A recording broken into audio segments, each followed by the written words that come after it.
Do not leave empty seats in the center of the sections. Okay. Welcome. We are very excited to bring this event to you tonight. We have a full house, so we need to make sure that you don't leave any empty seats in the middle of the sections. I had someone ask me about the programs on the seats, if that meant the seats were saved, and it does not mean that the seats are saved. The programs were just put on every seat to make sure every one of you had a program. So if that changes your ability to find preferable seats, then go ahead and find those seats.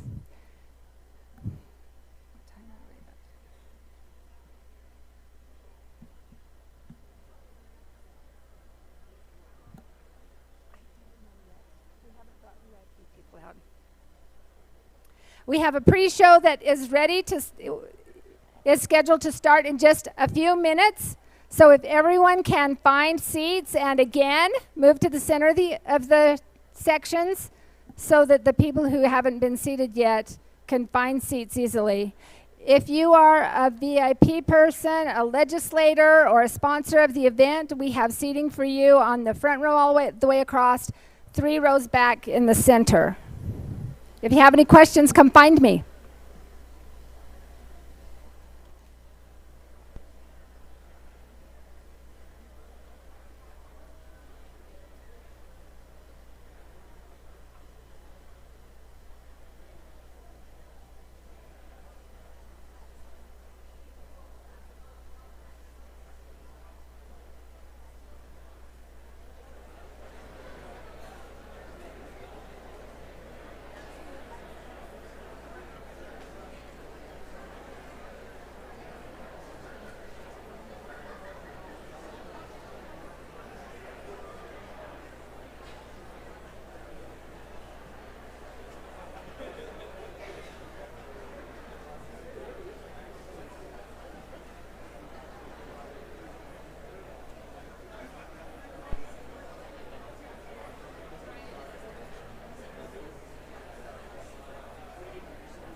Osmond is making a name for himself in the country music world with 4 consecutive #1 singles.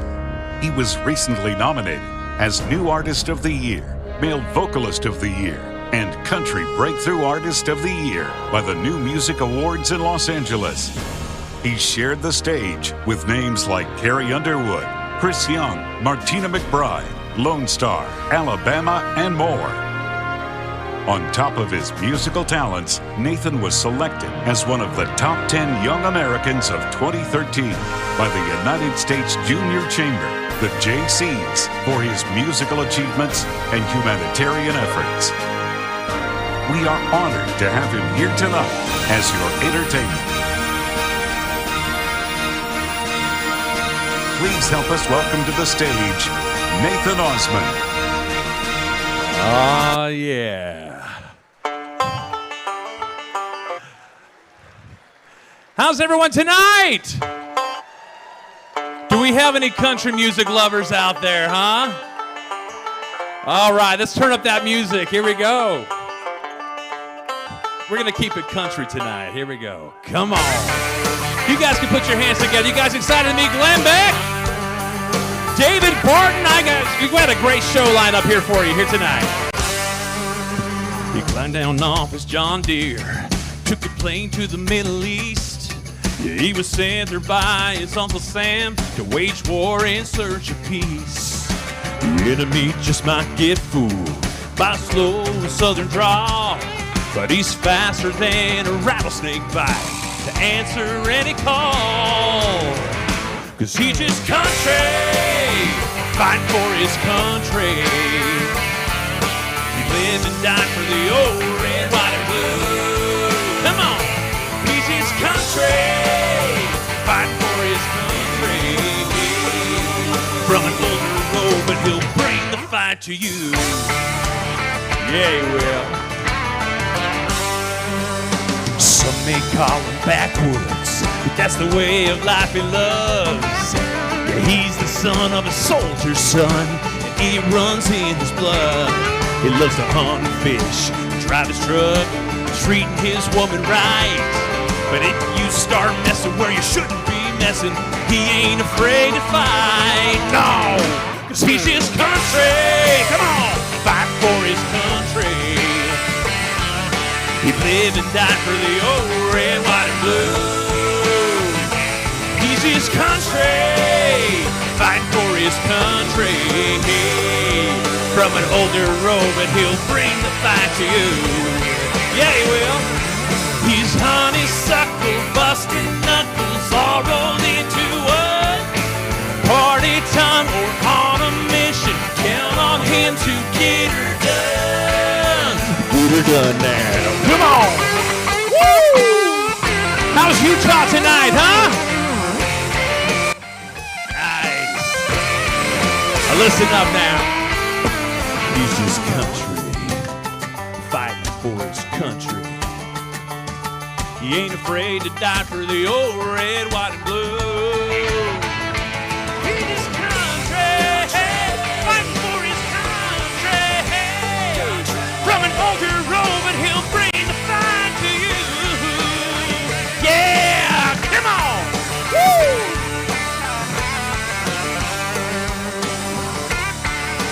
USA. Here we go. How's everyone feeling tonight, huh?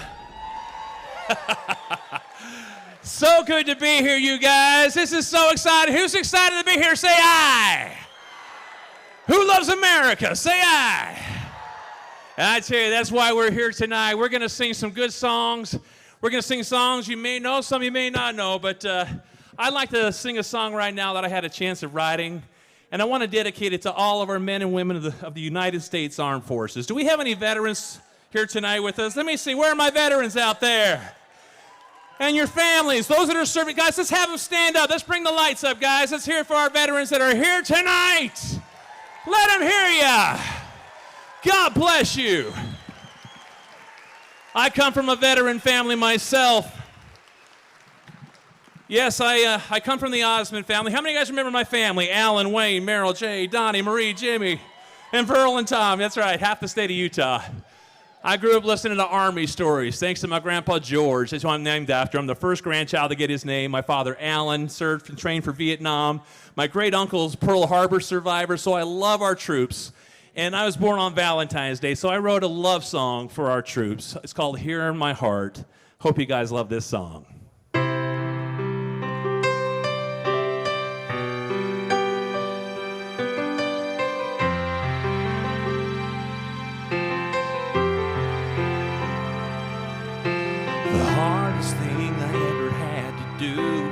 Boarding that plane, saying bye to you, watching our kids hold their mom and cry. Now I'm here in an awful place. I close my eyes and I see your face. I pray to God He won't let me die, 'cause I promised you forever, and that's what you deserve. But I also pledged allegiance, and that's why I serve. I gave you my word, for better or worse. Though the heavens fall, I'll fight for you. I'll go through the fire, get down to the wire. Even though I know we're worlds apart, you're here in my heart.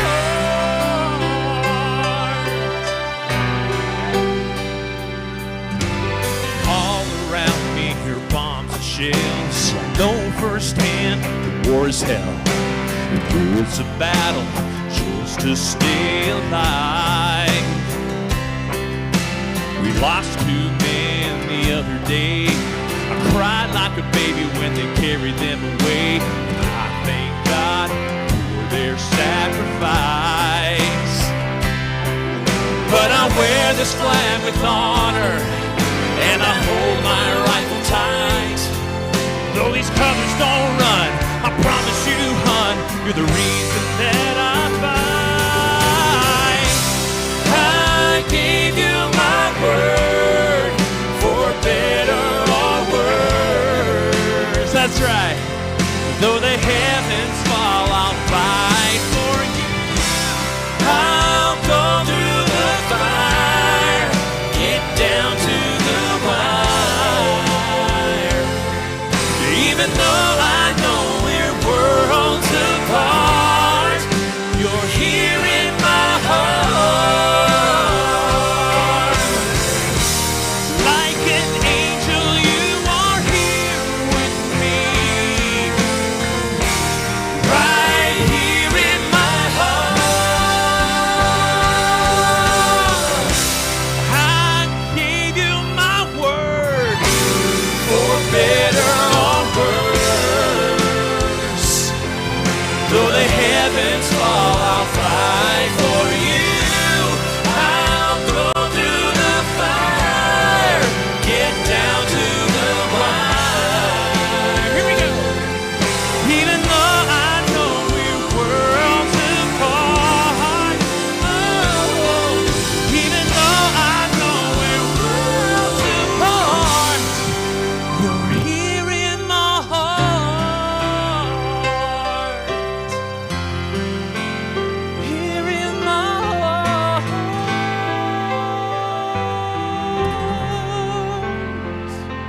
Oh,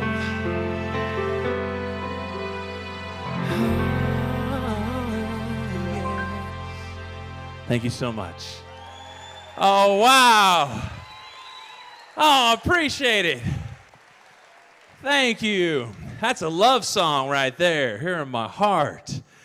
And any country lovers out there know that I love me some Johnny Cash. Any got anything about Cash fans?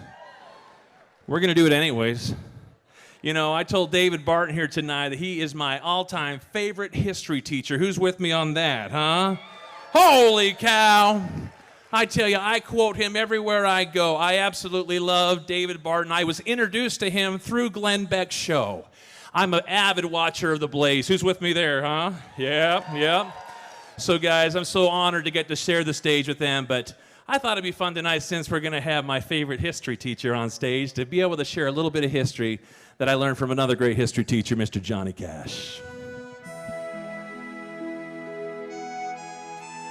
I was reminded just the other day as I walked through a county courthouse square. On a park bench, an old man was sitting there. I said, "Hey, your old courthouse is kind of run down." He said, "No, it'll do for our little town." I said, "Your old flagpole has leaned a little bit. That's a ragged old flag you got hanging on it." He said, "Have a seat." And I sat down. "Is this the first time you've been to our little town?" I said, "I think it is." He said, "I don't like to brag, but we're kind of proud of that ragged old flag. You see, we got a little hole in that flag over there when Washington took it across the Delaware. And she got powder burned the night that Francis Scott Key sat watching it writing, "Oh, say, can you see?" She got a bad rip in New Orleans with Jackson and Packingham tugging at her seams. And she almost fell at the Alamo beside the Texas flag. But she waved on, though. She got cut with a sword at Chancellorsville, and she got cut again at Shiloh Hill. There was Robert Lee, Beauregard, and Bragg, and the South wind blew hard on that ragged old flag.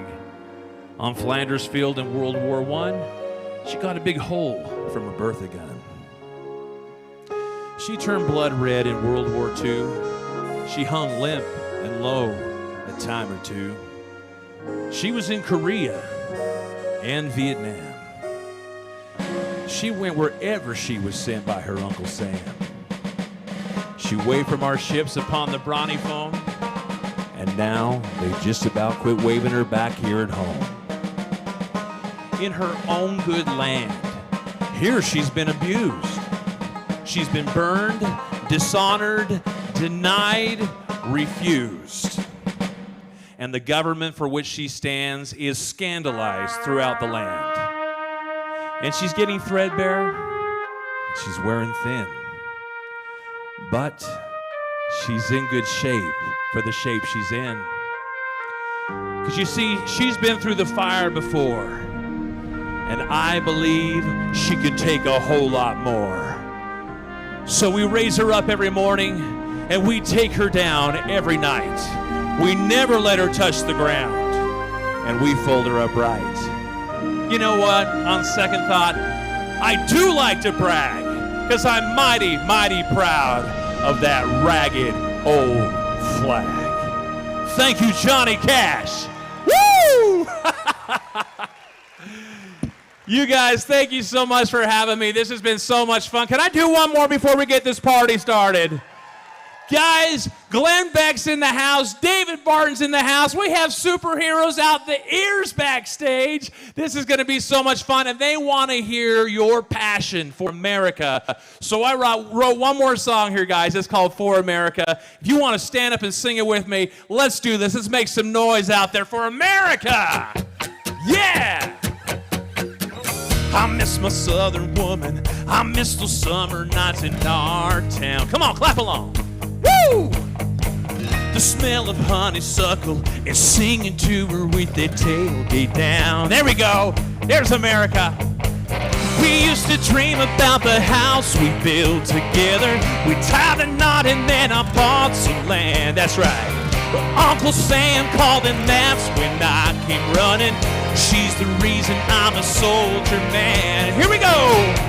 For those purple mountains in the land of the free. Yes! For those wide open spaces as far as I can see. Our children's future. There's no greater cause. This is why I'm a soldier for one nation under God, for America. I miss my son and daughter. I miss those little arms around my neck. That's right. Woo! The taste of fried chicken and barbecuing out on the deck. I miss those drives we take down to the lake together. We watch those fireflies light up the sky. Now my nights are lit with rockets, flames, and thunder. I know that I'm in her prayers tonight. Sing along now. For those purple mountains in the land of the free. For those wide open spaces as far as I can see. For our children's future, there's no greater cause. This is why I'm a soldier for a nation under God, for America. Let's hear for America! Yeah! Woo!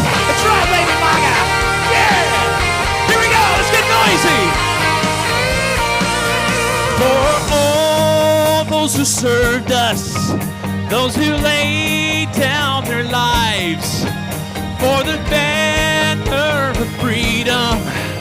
They lay it on the line for our children's future.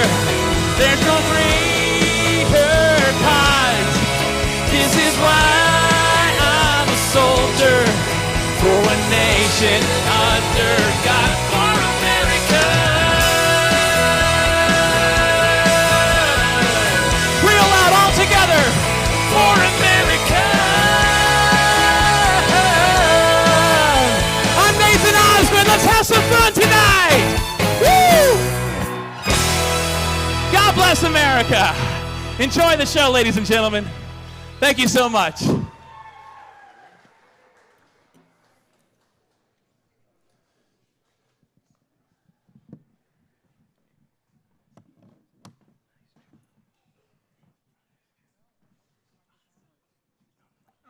Is this microphone working? They told me it wasn't going to be here. Thank you, all of you. Was that not so much fun to be with Nathan? And as you saw in your program, we're going to hear from him again tonight.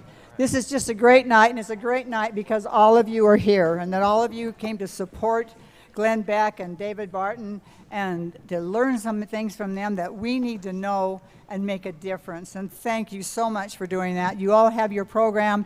You see how all the things that are going to happen tonight. It's going to be just a great, great night. And thank you so much. You know, this was an unbelievable event. It came together at the last minute. Most of you know that because you didn't have the opportunity to get tickets until the last minute. And thank you for the great response to the tickets. But we had this just unique privilege of having Glenn Beck with us, along with David Barton. And we were able to do that without charging you. And we didn't have to charge you for several reasons, because David and Glenn have been so generous in their time and donating their time here tonight. We've also, yeah.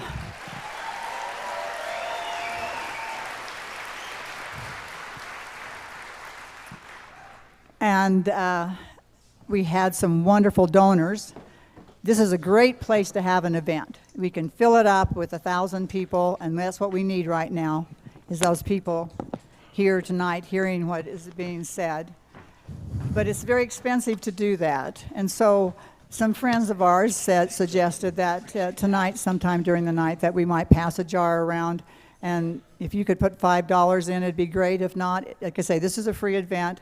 But we had some donors, and that helped, and we're still collecting some money because we need a little bit more. So whatever you can do, we'd really appreciate it. But we're here, we're Utah Eagle Forum, we're here to do what we can do to help all of us work together, and it takes all of us working together to make a difference. And you're going to hear tonight from these two great, wonderful men, and along with a few other people that are joining us tonight, and know why it is that we can't live in a free country without working hard to deserve this free country and preserve this free country. So please join us in that. We'll talk more about it as the night goes, but thank you for being here tonight.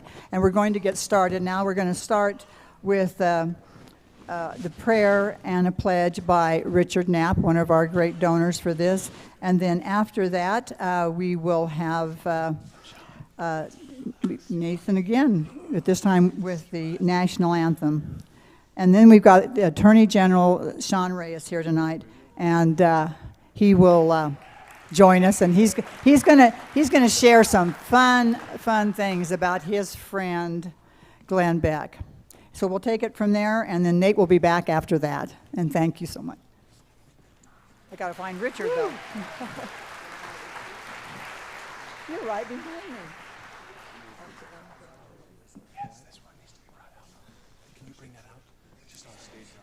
Our Father in heaven, we're so grateful to be here tonight to hear these speakers and performers. We're grateful for so much personally and individually, Father, but particularly and in common, we're grateful for this great country that we live in. We're grateful for the wise men who founded it and for the inspired documents that created it. We're grateful for the righteous principles upon which it was founded, and are grateful that these principles have brought us such peace and prosperity to our lives. We're grateful for this event tonight, for those who have organized it. We ask a blessing on the speakers and the performers. May we take this information with us. May we become better citizens, improve our communities, and preserve and protect this nation so that it may remain a beacon to all the world, that shining city on the hill. We pray in the name of Jesus Christ. Amen. Amen. You join me for the pledge, please. I pledge allegiance to the flag of the United States of America and to the republic for which it stands, one nation, under God, indivisible, with liberty and justice for all. Thank you. Good job.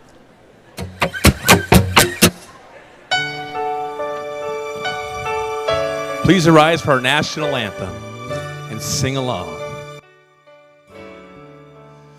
Oh, say, can you see by the dawn's early light what so proudly we hailed at the twilight's last gleaming, whose broad stripes and bright stars through the perilous fight o'er the ramparts we watched were so gallantly streaming, and the rocket's red glare of bombs bursting in air gave proof through the night that our flag was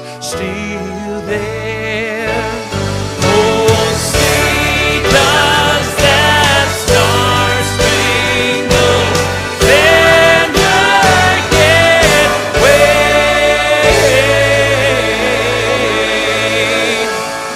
o'er the land of the free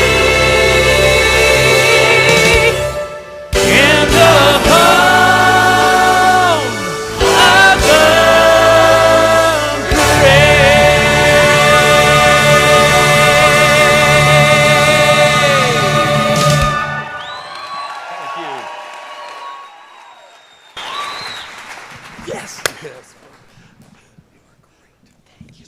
Good evening, ladies and gentlemen. How are you feeling tonight? Let me hear you. I gotta have some noise, some energy. Wow, it's so awesome to be here with you. Thank you, Gail Ruzicka. Thank you, Eagle Forum, for hosting this. I'm thrilled that we have luminaries tonight to come talk about such an important issue, particularly Glenn Beck. He has been such an incredible voice against what I consider to be one of the most existential threats of our time, ESG. He and our mutual friends like Vivek Ramaswamy, our incredible state treasurer, Marlo Oaks, and many, many others. Yeah, you can give Marlo a hand. Is he here? Glenn was looking. Is Marlo here? There we go. Give him a big round of applause, ladies and gentlemen. He's been helping us lead, not just in Utah, but nationally, fight back against what I call corporate affirmative action. This is taking not just trillions of dollars, and it's so dangerous, of our money, and rerouting it for a progressive agenda, but it's undermining our very representative republic, state, and government. And it's so pernicious, and Glenn's going to talk to you about that. I'm so proud of him. The ESG is something that, just so you know, we are working on. We have investigations with our Republican attorneys general going on. We will bring litigation, and along with Marlo and many others, we need all of you to support us in being able to shine a light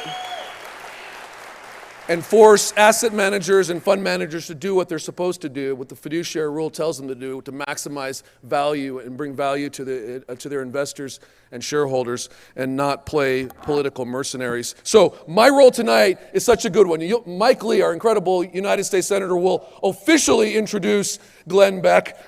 You know Glenn Beck. I don't have to give you a lot of information about the public persona of Glenn Beck, because you've seen him on TV. You've heard him on the radio. You've read one of his 6 national best-selling books. But tonight it's my privilege and honor to talk not about Glenn Beck, the public figure, but Glenn Beck, my dear friend and my brother. And truly, he is a brother, not just to me here, but to all of us in Utah. He is a warrior, family man, incredible family and beautiful kids, Mary and Hannah and Shai and Rafe. Glenn is a charter member of what we call in our group the Married Up Club. When you marry above your rank and station to do a lot better than you deserve to do, when he married Tanya, he joined our ranks and we waived his membership fee. If you've not met Tanya, then you're missing out. And for those of you who have the privilege to know her, you understand what I'm talking about. Behind this incredible juggernaut and force, one of the most influential voices of our generation, that is Glenn Beck, is an even more impressive woman, Tanya Beck. And so if you just give her a little round of applause right now, ladies and gentlemen, I want to acknowledge her.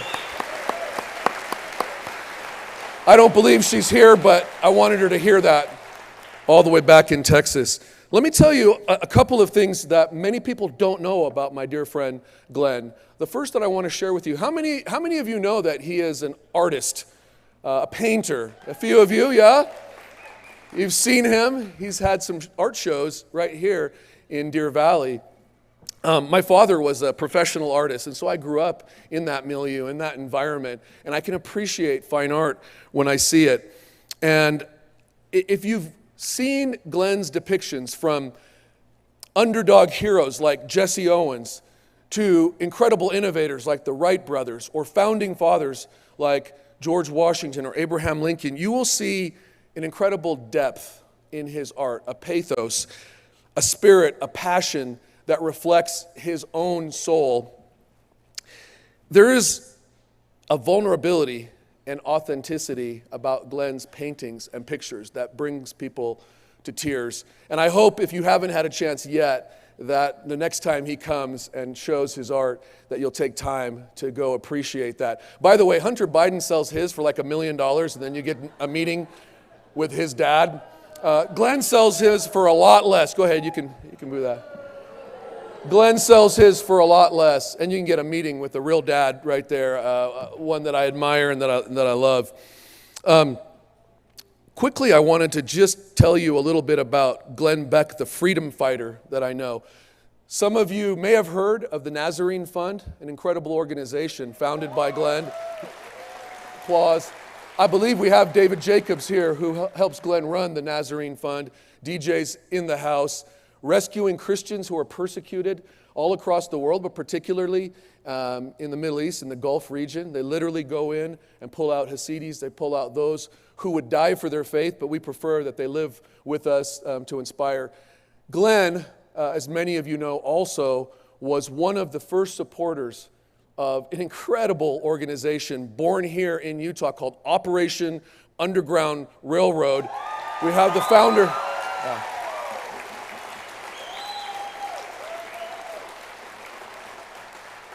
By the way, Gail Ruzicka has been an incredible supporter from the beginning, and the Eagle Forum, thank you. You've always been there. But we have in the house also the founder of OUR and a hero of mine, Tim Ballard, right here on my right. Tim, raise your hand.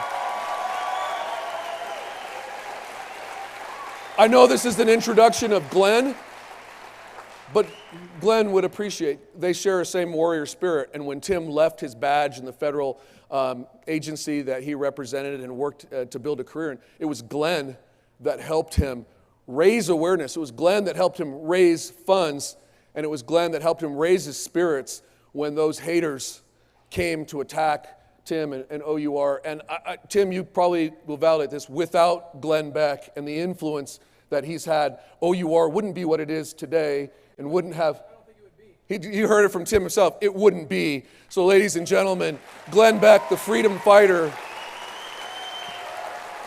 When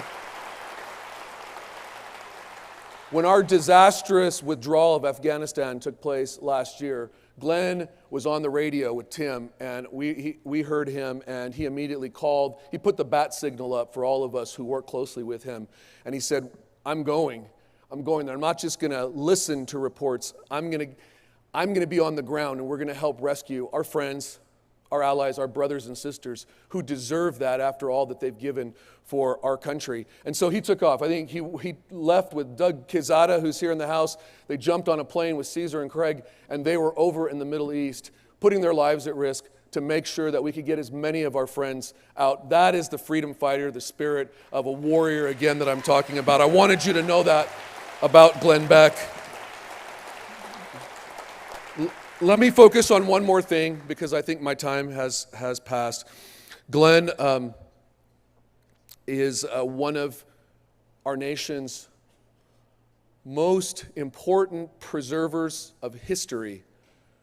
His collection of American artifacts, founding documents, I mean, these are copies of the Declaration of Independence, of the Federalist Papers, the early weapons that he has, all of the different cultural artifacts.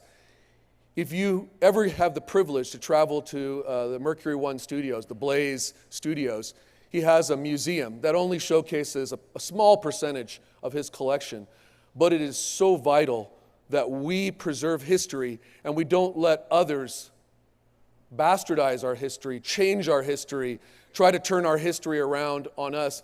And one of the bulwarks against that is our friend Glenn Beck, because he is worried that people will acquire these valuable American treasures and destroy them so that they can perpetuate their own misinformation and rewrite history. So, ladies and gentlemen, Glenn Beck is not only a warrior, he's not only an incredible family man and father, he's not only a fighter for freedom, a sensitive, beautiful soul, an artist who is worried about his first art show, kind of like a little kid. I don't know if they'll love my art. They might not like me. They might reject. I'm like, Glenn, you get like thousands of people calling in all the time who don't like what your politics are, and you're worried about the art show. This is the sensitive, kind, caring, compassionate person that he is, and he is one of our most important treasures, again, when it comes to preserving our history. So, ladies and gentlemen, without further ado, I think I'm going to turn the time over back to, we'll hear a musical number and then have an official introduction of my dear friend Glenn Beck from Senator Mike Lee. But let me just part with this. Glenn, we love you. Your voice needs to stay strong. We love you because you're principled and you call out all sides, Republicans and Democrats. You understand what the Constitution means and represents, and you would defend it with your life.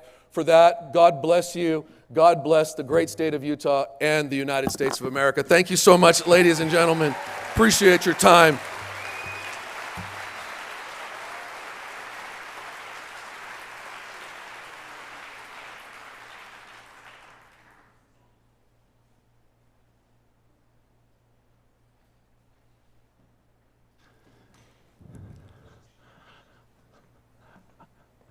You guys want another song? We're going to do it anyways. Senator Mike Lee loves this song, by the way. So he said, will you sing this one? I'm going to go ahead and do it for him. Okay, here we go, you guys. Hope you love this. One more time. Here it goes. A little louder. 1, 2. Sick of all this madness. Every day it's the same old news. It's time for massive action on mass distractions. It's time we face the truth. You open up your eyes to see what's really going on. When they try to divide us, it will only unite us. Let this be our song. Come on, sing it. All in. We can't make it till we're all in. It takes everybody. Hear the message. Throw your fears away. Ooh, tell me, are you all in? Come on, everybody, fall in. One by one, a new tomorrow starts with us today. The tempers fly and statues fall, there's chaos in the streets. Cities burning, people yearning for peace and unity. Well, there's no room for hatred, put our differences aside. Hand in hand, across the land, let us all unite. Come on, sing it. All in, we can't make it till we're all in. It takes everybody, hear the message, throw your fears away. Ooh, tell me, are you all in?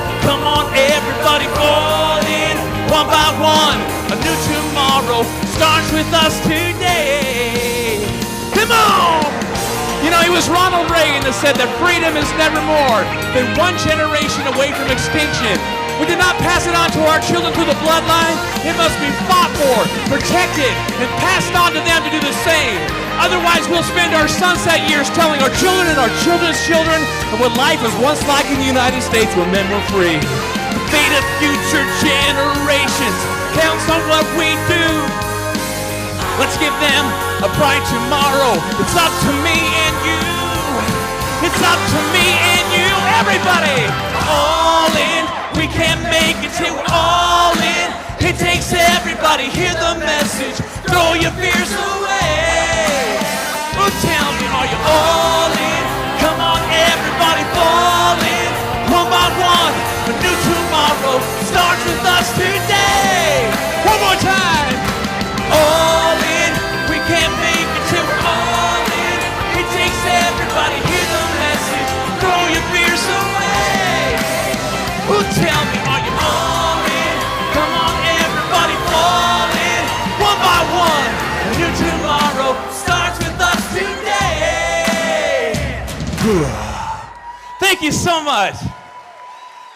I am thrilled to get to introduce a guy. I wear his hat all over town, by the way. Big fan. Guys, he's our senator. Senator Mike Lee is in the house, guys. Would you guys give him a big Americana welcome? Get on your feet. Let's welcome him out here, Senator Mike Lee. Woo, they love you. You're the man. Hello. You are a beautiful sight, and it's wonderful to get to see real live Americans, which can only be done after one leaves Washington, D.C. It's an especially good day to be in Utah rather than Washington, D.C. Anybody watch the news today? Something terribly frightening happened there. Joe Biden signed this Inflation Reduction Act. Look, by the time you find yourself having to pass a law that's called the Inflation Reduction Act, something has gone terribly wrong. And if you do that, if that bill does anything other than drastically cut spending, it is going to make inflation worse, much, much worse. In fact, there's this fantastic video out there. Just Google or Bing or whatever you do. Search for Milton Friedman inflation, and then look for a video by that title. There's this great, 20-second clip in which he says, let me demystify inflation for you. It's not complicated. A lot of people want to make it that way, but it's not. In the United States of America, there's only one thing that causes inflation. It's excessive federal spending, and that's it.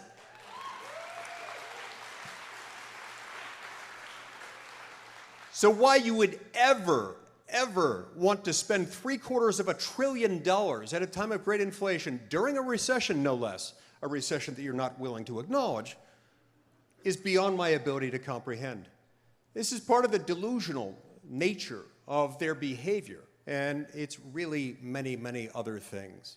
You know, Sharon and I have 3 children, and our youngest just got married a few weeks ago. And she was a daughter. Yes, she's great. Her entire life, I've imagined the moment when some young man, some poor bloke would come and ask for my permission to marry my daughter. I imagined for a long time that I would be sharpening a really big knife and then bragging about how sharp it was, or polishing a very large caliber gun and all the intimidating things that I could say. And when it all came down, she married a really nice guy, and I couldn't bring myself to be mean to him. So instead, I just talked to him about ways that he could be a good husband and how he could be nice. But it reminded me of, getting ready for that sort of thing. You do some research to make sure you're giving him good advice. And I came across something after doing an internet search. 7 signs of a toxic relationship. If you ever do that, some things that you will find will really make you think. The one that stands out was controlling behavior. controlling behavior, the need to know where you are constantly, the need to follow you, getting jealous whenever you're around other people, the need to have access to your phone and your email accounts, and the need to control your money. And all of a sudden, as I read through this, I was like, oh my gosh, this is political advice. This is why we need to break up with Chuck Schumer and the Democratic Party.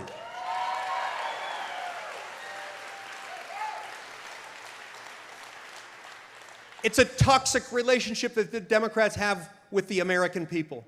Because the minute they believe that there is no problem that they can't solve with money, your money, the more that means that they want to control you. This is a toxic relationship. The minute they're high-fiving each other, as they were today, congratulating each other on this bold, brave thing they did, that's not bold, that's not brave, that's not creative, that's not the least bit imaginative. That is as old and cold and tired and lazy as it comes, and we should never, ever accept that.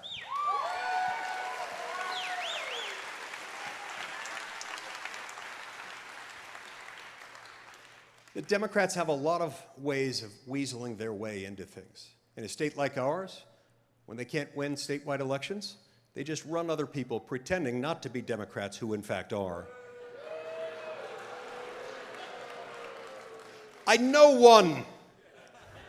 In fact, I know several, but I know one really well right now.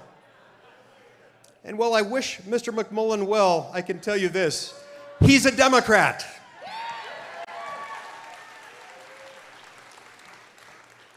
Are we prepared to elect a Democrat to the United States Senate from Utah? Are you willing to help me defeat him? Thank you. Thank you. All right, in just a moment, we're going to hear from our friend Glenn. Before we do that, I want you to meet someone very important to me. Sharon, come on out here, if you will. This is my wife, Sharon. She's my high school sweetheart, my best friend, and the mother of my 3 children. Say hello to everybody, Sharon. Hello. It's good to be with you.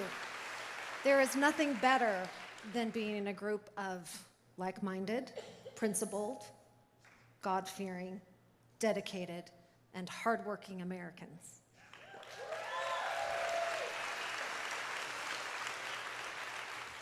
And I thank you because you are what's good about this country.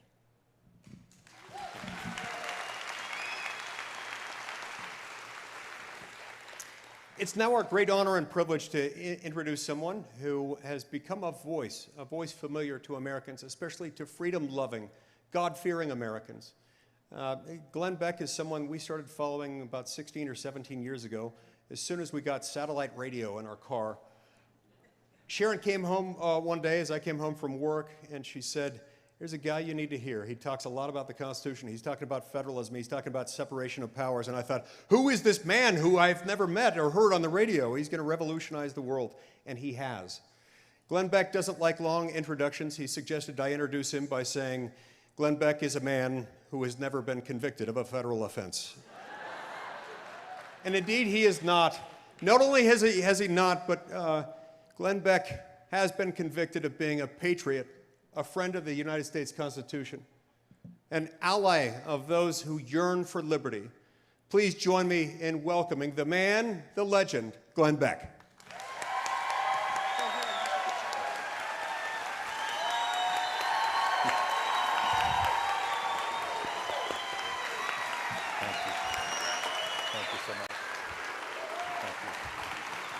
Thank you. Mike Lee.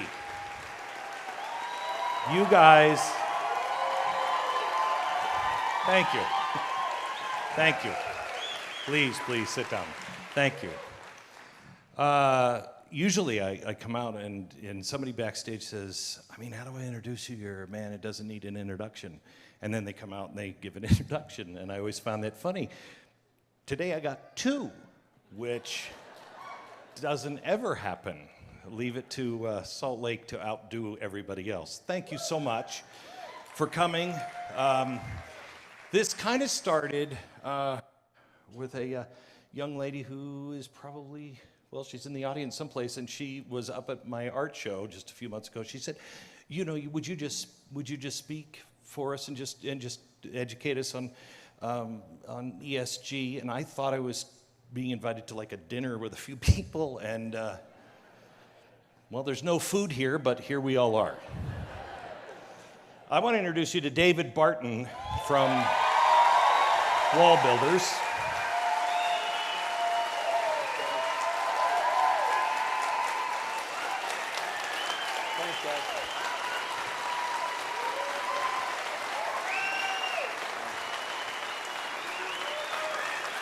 And his better half, Cheryl, is here, his wife. And the two of them, you know, I don't usually say this because I'm usually in the minority, religiously speaking. But David Barton took a lot of flack when we first met from people that were like, well, he's a Mormon, I think they have horns. And he talked to everybody and was published in magazines and newspaper articles defending me and defending all of us and anyone. He is truly one of the most Christ-like men I have ever met. Someday I want to grow up and be David Barton. I have never heard him ask, what religion are you? He just watches people and listens to them and quietly prays with his wife, and they feel the Spirit, and that's good enough. He's not somebody that cares about denomination, and I don't think Jesus does either, quite honestly. Thank you, David. Yeah, of course. So, let's talk about ESG, shall we? It's fun. Your mood's not going to improve a lot, but I want to talk to you a little bit about what it is. But first, let me start with an article. It's an op-ed done by one of the guys at the World Economic Forum. And it explains what ESG is. It was an op-ed that was published all around the world. And you can find it. Welcome to 2030. I own nothing. I have no privacy. And life has never been better. Welcome to the year 2030. Welcome to my city, or I should say, our city. I don't own anything. I don't own a car. I don't own a house. I don't own any appliances. I don't even own clothes. It might seem odd to you, but it makes perfect sense for us in this city. Everything you considered a product has now become a service. We access our transportation, accommodation, food, all the things we need in our daily lives. One by one, all of those things became free. And it ended up not making sense for us to own much. First, communication became digitized and free to everyone. Then when clean energy became free, things started to move quickly. Transportation dropped dramatically in price. Made no sense for us to own cars anymore because we could just call driverless vehicles or a flying car for longer journeys within minutes. We started transporting ourselves in a much more organized and coordinated way when public transport became easier, quicker, and more convenient than the car. I don't know about you, but I can't wait for those buses. I love riding the bus wherever I go. Anyway, I could hardly believe that we accepted congestion and traffic jams, not to mention the air pollution from combustion engines. What were we thinking? Sometimes I use my bike when I go see my friends. Yeah, I used to do that too when I was 7. I enjoy exercise. I'm out. It kind of gets the soul to come along on the journey. Funny how some things never seem to lose their excitement. Walking, biking, cooking, drawing, growing plants. Except for food, there's nothing on that list I'm interested in. My living room is used for business meetings when I'm not there because I don't have a house. We don't live and pay any rent because someone else is using our free space whenever we don't. That's great. Once in a while, I'll choose to cook for myself. It's easy. The necessary kitchen equipment is delivered at my door within minutes. Since transportation became free, we stopped having all those things stuffed into our home. Why keep a pasta maker and a crepe cooker crammed into the cupboards? We could just order them when we need them. This also made the breakthrough of circular economy easy. The products turned into services. No one has any interest in things with a short lifespan. Everything is designed now for durability, repairability, and recyclability. The materials are flowing more quickly in our economy and can be transformed to the new products pretty easily. Yada, yada, yada. Shopping, I can't really remember what shopping even was. It was turned into choosing things to use. Sometimes I find this fun. Sometimes I just want the algorithm to do it all for me. I know it tastes better. I know it knows my taste better than I do. When AI and the robots took over much of our work, we suddenly had time to eat and sleep well and spend time with other people. The concept of rush hour makes no sense anymore. For a while, everything was turned into entertainment and people didn't want to bother themselves with difficult issues.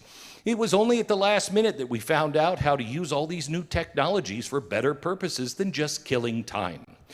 My biggest concern is for those people who do not live in our city, those we lost along the way, those who decided that it just all became too much, all of this technology, those who felt obsolete and useless when robots and AI took over big parts of our jobs, those who got upset at our new political system and turned against it. Well, they live a different kind of life outside the city. Oh, they're still alive. That's good. Some have formed little self-supplying communities. Others have just stayed in the empty and abandoned houses in small 19th century villages. Once in a while, I get annoyed about the fact that I have no real privacy, nowhere I can go and not be registered. I know somewhere, something, everything I do, every dream that I dream is recorded. I just hope no one will use it against me. But all in all, it's a good life. Who wants that life? Okay? That is what ESG leads us to. Yes. This is their actual plan. They actually, remember, it's 2030. Check your watches. Now, the idea is to have all of us own nothing in 8 years.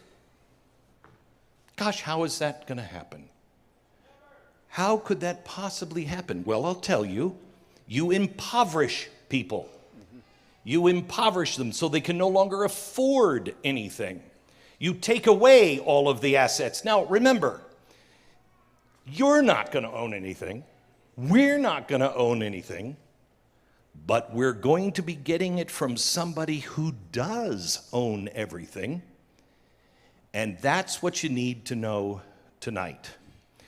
There will be those who, some of their great healthcare experts at the World Economic Forum and futurists believe that there are many, quote, useless people that will just not make it. I don't really think anyone on the planet is useless. They do. You will see a system that in many ways is very Malthusian. It is, it's anti-human. It's anti-progress. It is something where if you are useless, well then, you are useless. If you don't agree, you will live outside of the city if you're afforded that. I'm going to show you here in a minute what ESG is, what it isn't. I'm going to show you the groundwork that is already laid. David is going to brush up on some of that, and then he's going to show you how to fight it. I will tell you, I have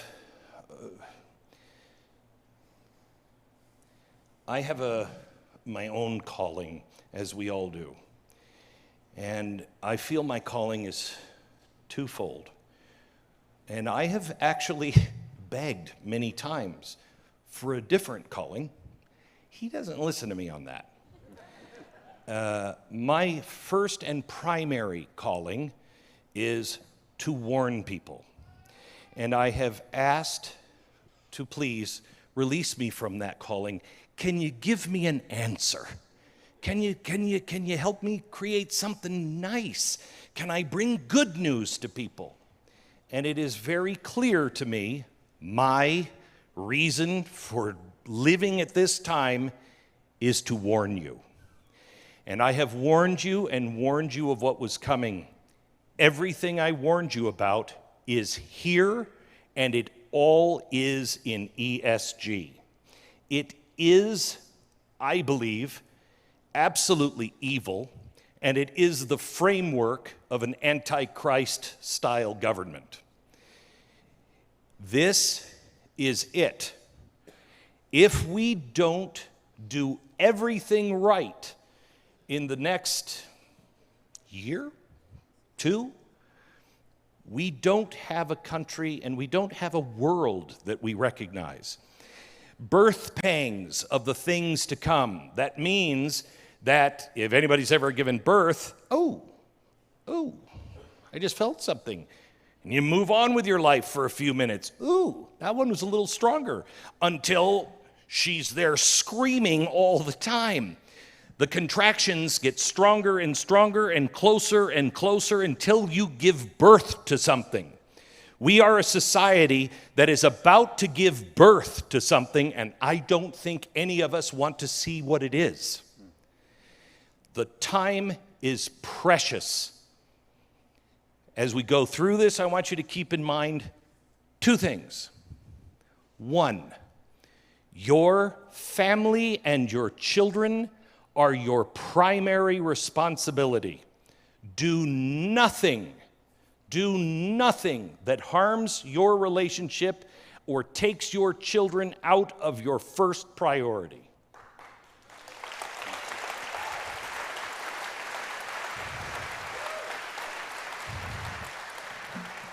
And 2, we don't have a lot of time. So don't waste time trying to convince people who are just not going to be convinced. Why argue with them anymore? God bless you. I love you. I hope you're right. Move on. All right, so let's start with ESG. What is ESG? Well, first of all, ESG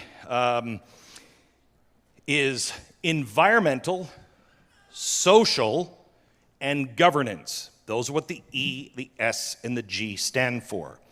So, environmental. The world is crazy on fire. We're all going to die in a fiery flood. Whatever global warming, and I'm not a global warming denier. I believe in climate change. Otherwise, what was the Ice Age? I believe in climate change, but I am not so arrogant to believe that we can control the climate.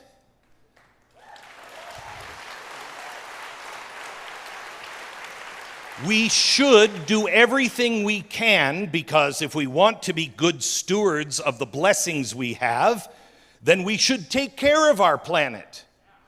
But let's not destroy all of humanity and progress at the same time.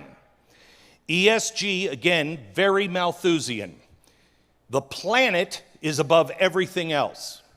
So the E is environmental. The S and the G we'll get to here in a second. But let me show you what it is and what it isn't. What it isn't is the free market. And this is the first hurdle you have to get over.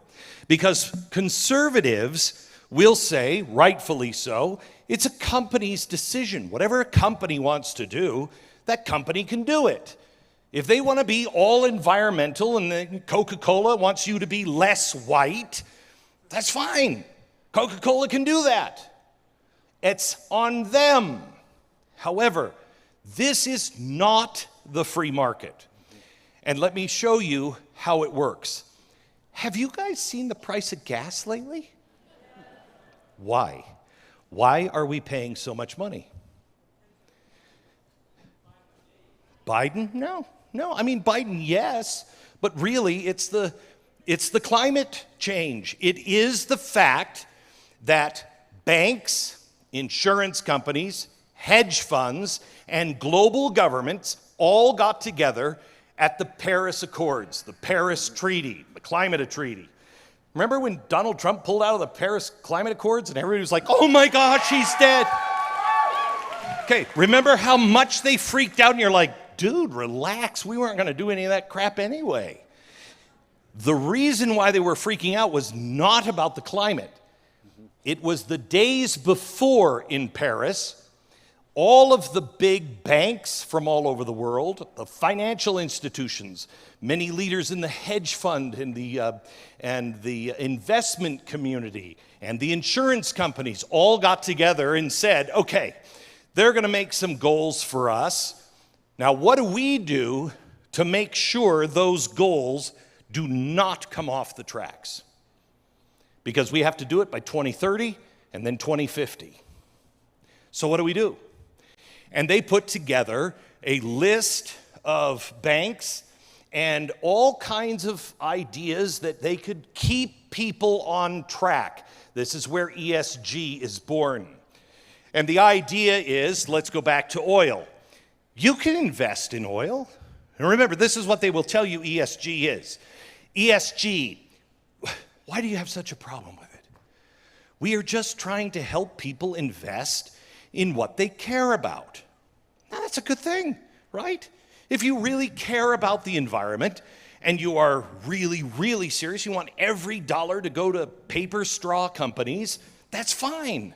I have no problem with that. What happens is all of these people are colluding with the governments and they are setting the agenda, not the free market, not you. They are setting the agenda of what the future will be. We are going to be off of fossil fuels by 2035, period. Well, okay. Well, I want to invest in an oil company. Well, you can't. I mean, you can give it to them. I mean, if you want to give it to them. But the hedge funds, it's too much of a risk for us. It's a reputational risk, for one, and it's too much of a risk because the world isn't going that direction. So we're not going to invest in it. So that's why the hedge funds stop giving all of their money to anyone who is going to explore and drill and produce petroleum. They made the decision for you, but they paint it in such a way that these are people making their own choice. I can guarantee you that if you have a retirement fund, the odds are at least 90% that you are a part of ESG and the shutting down of our oil fields. That's right. Because you give your money for your 401k or whatever your investment is, and you sign over your voting rights and your voice. And BlackRock, Vanguard, they come in with all of our retirement funds, and they go to Exxon, true story, go to Exxon and say, you know what? We own 30% of this company, and we just think you're on the wrong track, Exxon. Now remember, Exxon was the wealthiest company in the world, 2011. Biggest corporation ever. It's not in the top 10 now. What happened? ESG. Our people who are drilling, our oil companies, they want to drill, they want to explore, but they're not allowed to because no one will give them the investment money. And if you do get the investment money, good luck trying to get an insurance policy. This is blocking everyone from doing what they want to do. It's not the free market. So very important that you understand that. It's disguised as the free market, but it is fascism. It is the definition of fascism. Fascism is defined as a public-private partnership. When the government doesn't own, like communism, when the government doesn't take it from you, Instead, they let you own it, but you will produce what we tell you to produce. We will set the direction. And if you don't do that, well, we'll find somebody else that will. If you play ball, you're fine. The minute you disagree, I mean, this is not the system in China, is not communism. It is a public-private partnership. It is capitalism and communism put together. We like to call it fascism. That's what's happening. Jack Ma, boy, he stepped out of line, and all of a sudden Jack's like, where did I put Jack? Where did he go? Right? That is the system that is coming. The social credit scores of China is coming here. The same technology, the same people. So it's not the free market. It is not about the things you care about. Let's say we are all global warming, climate alarmists. And we all tonight believe that the world is going to end unless we do something today. I would tell you, stop ESG. Because ESG is not about the climate. They are using you for power and money. When the climate activists actually begin to understand this, they're not going to be happy. Because it is not about that. It is about control and money, period. It's not going to change the environment. It's not going to do anything except enrich some people and impoverish most people. David will go into the three companies, the three hedge funds here in just a minute, but you have to understand it is the banks, it is the asset management, David will go into this, insurance, and government. And it revolves around the UN Sustainable Goals and also Agenda 2030. I believe my audience played a role in getting Agenda, what was it, 2020? What was that agenda first? Agenda 21. We exposed it. I got all kinds of hate. Got a visit from George Soros's #1 guy. You tell your boss that my boss is being hurt by your boss, and it will stop. That's a quote, and it will stop. My guy said, I don't think it's going to.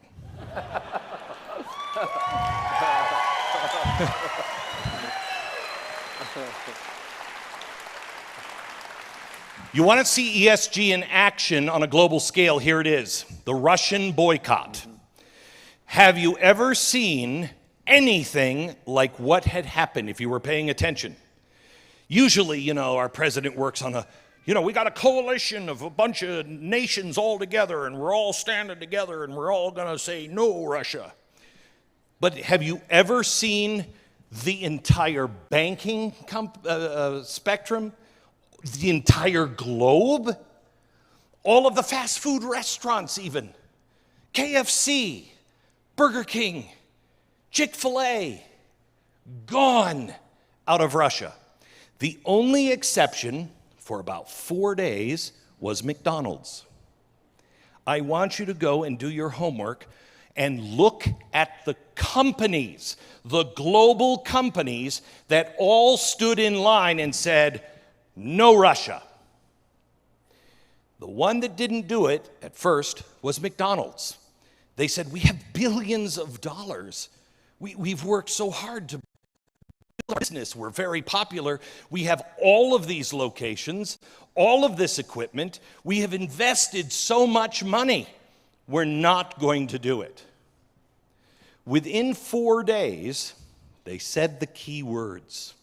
And this is a phrase that you must watch closely for. We felt it was too much of a reputational risk to stand on the sidelines. What does that mean? That means I got an offer. I don't think you're going to refuse, clown boy. It means This is mob business. All of everybody else came up to Ronald McDonald in his huge house that he never seems to finish and said, I don't think you want to stand on the sidelines because you're going to lose your insurance. I don't know who will bank. I don't know who you're going to bank with. If you don't play along, you are going to lose a lot. You're not going to be able to buy meat. You won't be able to buy whatever it is. They were told, you don't want to upset this system. Now, I know some people, and by the way, you have the best attorney general, I think, in the country.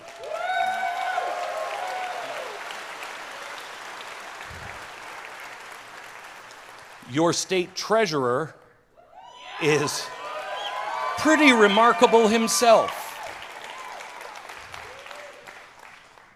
I've talked to people who have actually met Vivek Ramaswamy. I don't know if you've heard him on my show. He has met with the heads of the oil companies, and he has had dinner with them in private places, and they all say the same thing. Do you think we want to do this? We have no choice because they have everybody's money. It's $20 trillion of investment. 20 trillion, so you know, if I pile up all of the cash in the world, not just American cash, all cash in the entire world, it's $50 billion. They've got $50 trillion. They have $20 trillion of investment power, and they're growing every day. So they can't step out of line, and they are waiting for us to stand up.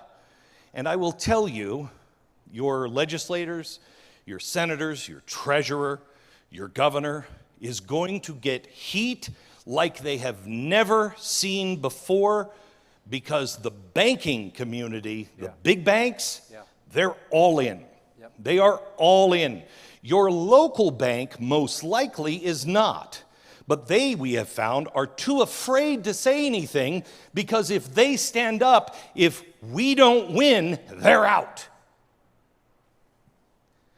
This is big ball.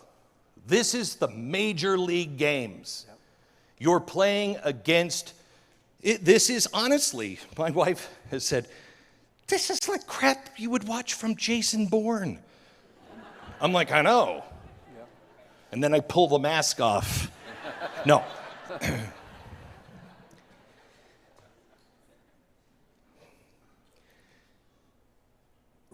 What happened in Russia is a great example of ESG, not only the boycott, which has never happened ever in human history. Look it up. It's phenomenal. But also, has anyone noticed that we gave $60 billion to Ukraine, the most corrupt country in the world? We gave $60 billion. Now, here's what's interesting, and I haven't heard anybody talk about this. We give them $60 billion because we just love them, and we want to support them, and we just want to make sure you're safe. Now, this is a country that is very unwoke. You know, it's not like I hear, my name is Ivan, and I look very pretty and dressed, don't you think? Very, very unwoke. Okay? Anybody notice that it was just a few weeks into the war? They are still trying to get women and children out of the country across the borders. They're being bombed and shelled. Their president is wearing a flak jacket all the time. And yet, right after we gave them the $60 billion, their government decided to hold a special session to approve gay marriage.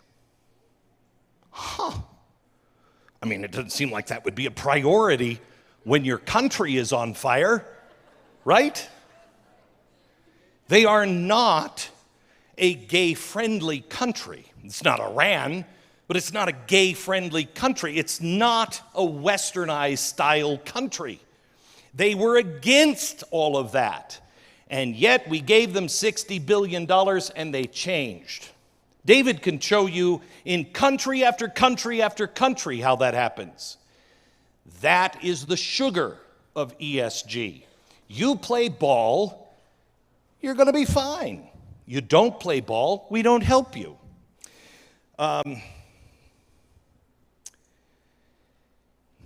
Anybody know the story of Tesla and Edison?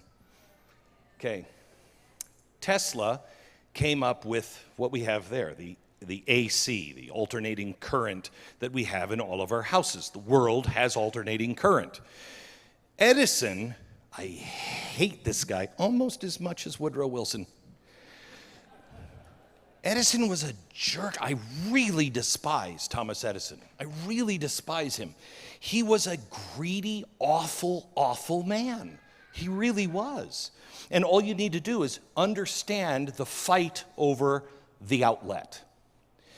Thomas Edison had this idea of direct current, which means we would have had power plants at least, I think it was like every 2 miles, okay? Because it could not travel very far.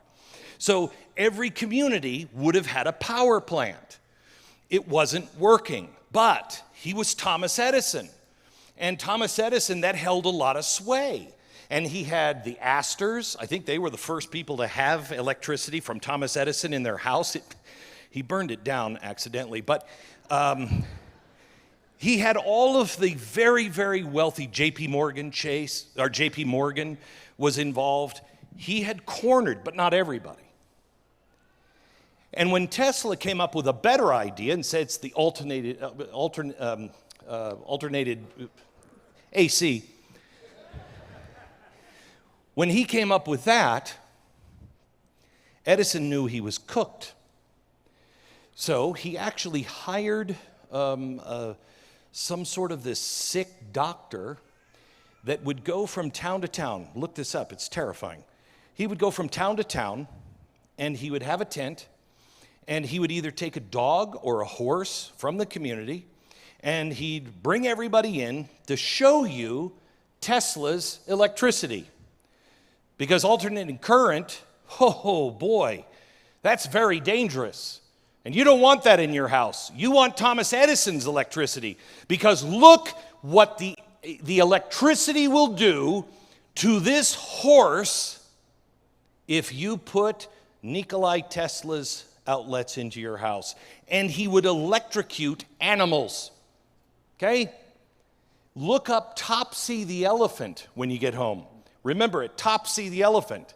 This is after all of it has been decided, just out of sheer spite. On Edison films, you'll see about 45 seconds of him frying a live elephant and putting him down through electrocution. He's the guy who came up with the electric chair, not because it was humane. Under his design, the first guy who was electrocuted burst into flames. He did it to show you don't want that in your house. But he wasn't successful. Why?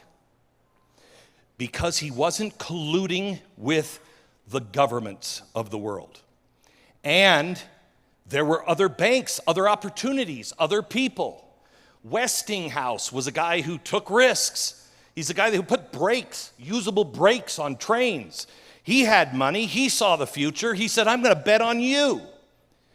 And the best idea won. But under ESG, Edison would have won. And we would be living in a world, well, like the world that is coming.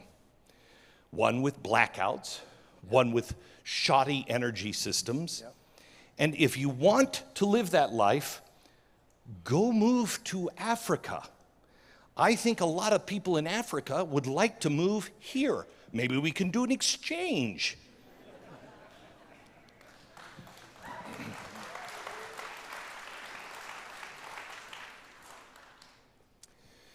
ESG revolves around lies, revolves around half-truths and deception.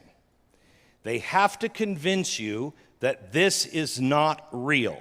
I want you to know that when I really did think this was a conspiracy theory. 3 years ago, 2.5 years ago, I thought it was because it's so crazy that I thought it had to be a conspiracy theory. And so I started working on investigating it. I thought for sure that we were going to do an expose show. No, it was true. And I tell my staff every time, I don't care which one is right. I don't have a horse in this race. I want to know the truth. When we started looking into it, about 6 months into it, there was no way for us to deny because they are so arrogant. I don't ever want you to take my word for it or anybody else's word. Do not go to theblaze.com and get your ESG news. Go to WEF.org, worldeconomicforum.org. Go to whitehouse.gov. It's all there. The reason why my book changed things is because it's not my opinion. It has 50 pages of fine print footnotes. It's not me saying it, it's them, which is an unbelievable fulfillment of something that I heard in my prayers in desperation in 2010 or 11. I said, Lord, throw us a bone. Where is anyone? How are we going to even beat this? This is in 2011 or 10, before things got bad. Where is anything? And I heard, in their arrogance, they will fail.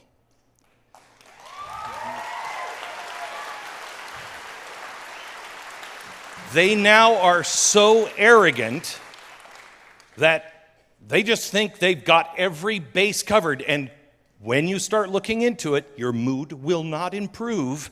Yeah. They have much of it already in place. Yeah. And I want to show you some of the things that they have now in place. First, let's look at gas prices. David, can we bring up some of these slides? You bet. I want to show you some things, and you'll understand. Look, this is the Rosetta Stone. You don't understand what's going on. All you have to do is understand ESG. When you understand this movement, every answer is there and it's logical, okay? Right now, we look at the news and we're like, how is this happening? Who thinks this makes any sense? Once you understand this concept, it all makes, in an evil sort of way, it all makes sense. So, here we are. If you're too selfish, you don't deserve AC, says CNN op-ed, Washington Examiner. Those who are worried about climate change see air conditioners as items with a large environmental impact because they're highly energy intensive, blah, blah, blah. Let's go to the black screens here. Americans could learn, now this is from the story, Americans could learn a thing or two from the rest of the world when it comes to habits. The unhealthy habit of using air conditioning while it's hot. Well, see, I don't do that. I use it when it's cold. Air conditioning when it's hot outside during the summer, in his view, clearly shows how selfish Americans have become. I want you to understand one thing. We are the poison in the world. We used to be the light on the hill. We are the poison. When you have France saying, do not adopt anything that the Americans are doing, that's a problem because they're usually crazy over there. Notice when you're reading things how many times they point out Americans. The world is going to despise us. Sitting in your own sweat, refraining from using the AC, all in the name of saving the environment, definitely sounds like a better option than being called selfish by CNN. I've been called worse. For utilizing something that you pay for. Americans need to be more like the Europeans and suck it up. If you don't, you're a terrible human being for wanting to live at a comfortable temperature in your own home. Here's the thing, America. Here's the thing that every human being has to decide. Are you actually for progress?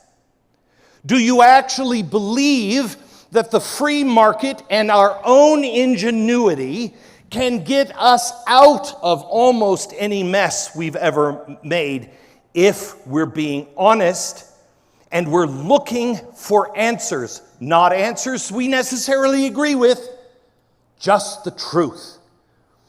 If you believe in progress, there's nothing wrong with air conditioning. We used to think everyone should have air conditioning. Bring the rest of the world up to the American standard. Well, that proved to be impossible. And so what happens? If you want equity, you've got to bring America down to the rest of the world's level. And we will lead the way in poverty. Next slide here. DOJ announces a new Office of Environmental Justice. Now, this one is a little terrifying. Here is the actual article. Here's what it says.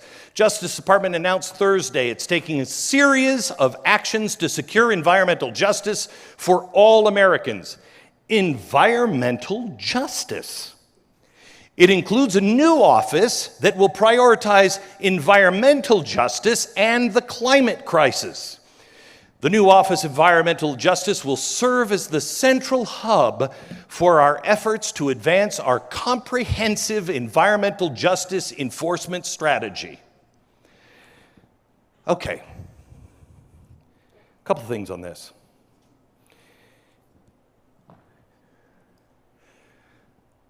I am so disappointed and angry with the GOP. And here's why. They can pull it out of the fire. You can pull it out of the fire. But here's why I'm angry. These people spent the entire Trump administration with every egghead and brilliant mind and social scientist. They spent all 4 years talking to everyone who understands how the gears of American government work. Day number 1, they walked in and they knew every button, every lever that they could use in every single department to get this to just grind you into a pulp and keep you in line and protect the environment. What are we doing? What are we doing? First of all, I know David's going to quote the scriptures most likely. So let me just remind you, read 3rd Nephi. You read 3rd Nephi. I read it on the plane on the way here. You read 3rd Nephi right now, and all I could see was America. That we celebrate our victories, but we have not humbled ourselves in front of God. We have not asked for forgiveness for our sins. We are not pursuing His justice. We're trying to win. Yeah. And we will lose. Yep. These wins might feel good from time to time, but unless we humble ourselves, we will be swept off this land. I'm a convert. Where are the rest of the Mormons that will stand up and say, we have this information. We were given the prophecy for this land. The time is here. It's now.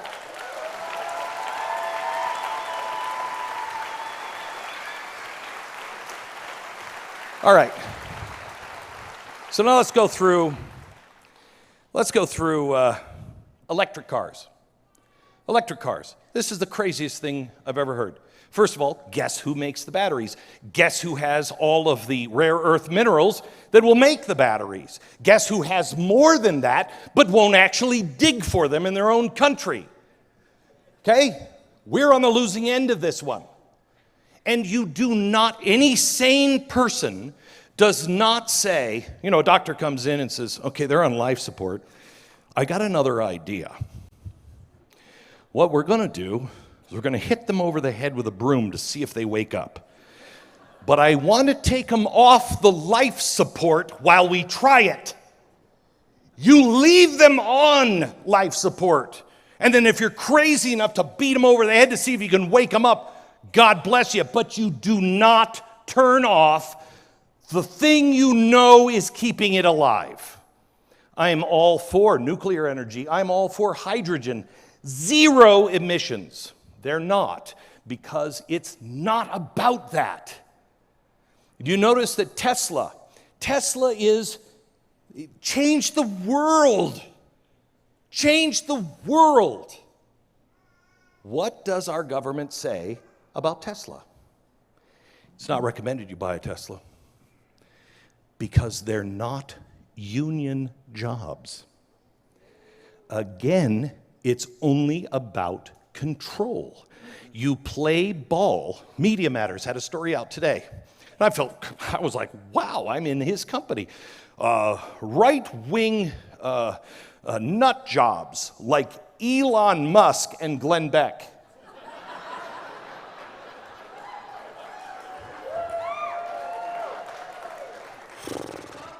I'm like, I like that company. I'll go with Elon. Where are we going, Elon? Okay, I'm comfortable with him. But I don't think we actually agree on very much. He's definitely not a right-wing nut job. He was deeply offended. I thought it was kind of cool myself. Once you disagree, you are out. Yeah. And that is very important. You disagree at your local school board, you're a terrorist. Yeah. Yeah. Let me show you how this is going to work. Here's the environment. We just showed you the environmental justice. Here's another one from the DOJ. Yes, okay, so this is a readout of the April National Climate Task Force meeting. It goes into what the government is going to do with their new task force. And these are the people, the executive order, tackling the crisis at home. Let me show you a whole of government approach. That's critical to understand. ESG is a whole of government approach. So these are the task force membership. They are National Climate Advisor, Secretary of the Treasury, Defense, Attorney General, Interior, Agriculture, Commerce, Education, Labor, Health and Human Services, Housing and Urban Development, Transportation, Energy, Homeland Security, Administrative General Services, AmeriCorps. Gee, I think I mentioned, no, that was a conspiracy all those years ago when I said, look out for AmeriCorps. Environmental Quality, Environmental Protection Agency, the Space NASA, Small Business Administration. The Small Business Administration, do you know that they actually have armed police in the National Small Business Administration? Why do they need guns? The Director of Office of Management Budget, Science and Technology, Domestic Policy, National Security Affairs, Homeland Security, Economic Policy. Do you know who the advisor is on our economic policy for President Biden? He was one of the head guys at BlackRock. Do you know who the vice president has, just to balance it out? She has another person that was on the board of directors of BlackRock. But we go over to the Treasury, and Janet Yellen, of course, her main policy advisor is somebody who was high up in BlackRock. This week, there's a story, look it up. BlackRock just announced they put more people in the White House. This is a public-private partnership. Okay, Climate Task Force, so you know what it includes. So let me go to California. Here is something from California. EPA asserts shockingly broad domain over private water. This is telling you what they're going to do, and that is, you got a well, that's our water. That's our water. It rains on your house, that's the state water. You have a puddle, state owns that. That's coming to every state. To every state. Now in California, you will be fined if you don't meter your well water. So you can pay the state for water that you own as you take the energy to pump it out. Why? Control over every aspect of your life. Okay, let's look at the next one. Here's for the Inflation Reduction Act. I told you. They are going to break this up and they will put it in other bills. Well, the Green New Bill, or the Green New Deal, Build Back Better, all of the key pieces are in here. Buried on page 683 of the Inflation Reduction Act. This is from my staff. We just found it. The version passed by the U.S. Senate is a provision that appears to give the EPA the ability to support, aka mandate, a program that would provide, one, enhanced standardization and transparency of corporate climate action commitments and plans to reduce greenhouse gas emissions, enhanced transparency regarding progress toward meeting such commitments and implementing such plans, and three, progress towards meeting such commitments and implementing such plans.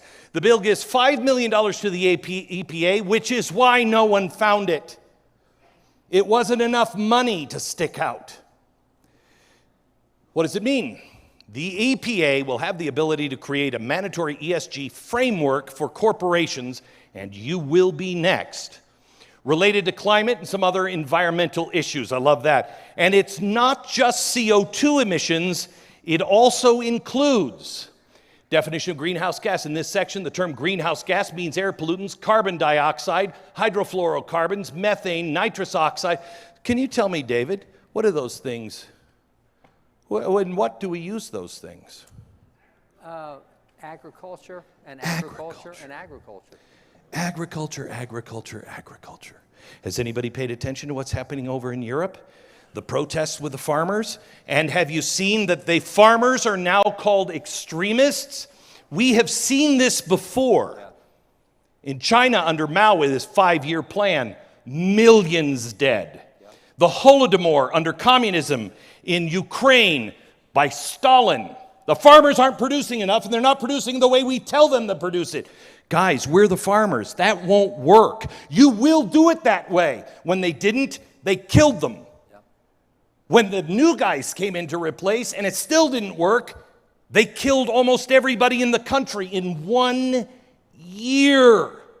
7 million people starved to death in the Ukraine. 1 year. This is insanity. I want you to go to the World Economic Forum and look up their plans for agriculture. By 2030 and 2035, now just think of this one concept alone. In their own words, our food production from seed to dinner plate will undergo complete transformation by 2030 or 2035. Think of what just could go wrong. Let's say it's the greatest plan in the world. They're breaking the old system and introducing stuff, and they're going to tell the farmers how to farm. And what happens if you speak out? Well, just look to Europe. What's happening there? You will lose your farm. You will not be able to buy seed. You will lose your water. Why do you think Bill Gates is buying up all this land? Because it's going to be corporate farming. There are going to be the winners, and about 90% of the world will be the losers. Let's go to the next, David. This is Biden's Title IX. This one just came out today. Okay, President Joe Biden wants to expand Title IX to include more categories, sex discrimination. Let's keep going, David. So you see the story. Perhaps, this is in the story, perhaps most alarming is the way in which officials might use the rules to threaten parents who don't affirm their child's chosen identity. Because regulations claim to apply to conduct that occurs outside the school education program or activity or outside the United States, schools might get the impression that they can label parental conduct at home discriminatory. It goes on. A parent who refuses to use a child's preferred pronouns or declines to fill a prescription for puberty blockers or decides against sending his gender-confused child to an affirming therapist is thus discriminating against his or her child. What is a teacher or Title IX coordinator to do in such a circumstance? Listen to me. Listen to me.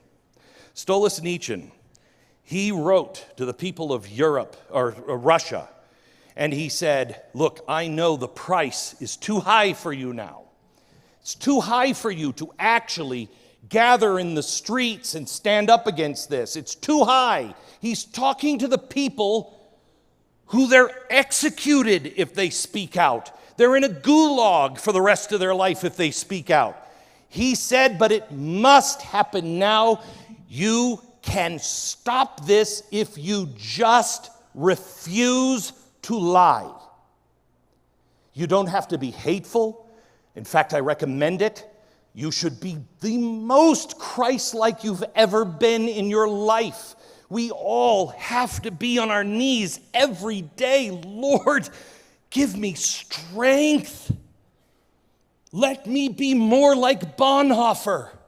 When they are grinding me into the ground, help me find a way to love them and not strike back and not say hateful things, but instead refuse to play their lying game.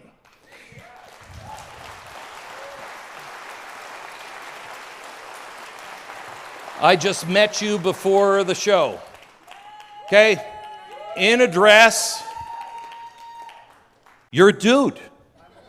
And he just said, yeah, I'm a dude, okay? Trans community, he has been ostracized in the trans community because he refuses to say, yeah, and I'm a woman and I can have a baby. No, no, no, I love you, but that's not true. And I know that the world will return to sanity at some point. And it depends on how bad that return to sanity is going to hurt on how long we remain silent. Next, David. This is terrifying. And I just did a special this week on Blaze TV on this entire article and took it apart. It's very easy to do, especially if you happen to have our vault of historical artifacts. This is the beginning, and you need to understand. 3 men, eyes closed, heads bowed, pray before a rough-hewn wooden cross. Another man wraps his arms around a massive Bible, pressed against his chest like a shield. All throughout the crowd, people wave "Jesus saves" banners and pump their fists towards the sky. At first glance, these snapshots look like scenes from an outdoor church rally. But this event wasn't a revival. It's what some call a Christian revolt. This is January 6th. The insurrection marked the first time many Americans realized the U.S. is facing a burgeoning white Christian nationalist movement. This movement uses Christian language to cloak sexism and hostility to black people, non-white immigrants, in its quest to create a white Christian America. A report from the team of clergy, scholars, and advocates sponsored by 2 groups that advocate for the separation of church and state concluded that this ideology was used to bolster, justify, and intensify the attack on the U.S. Capitol. Okay? One of the most popular beliefs, the article continues, of white Christian nationalists is that the U.S. was founded as a Christian nation.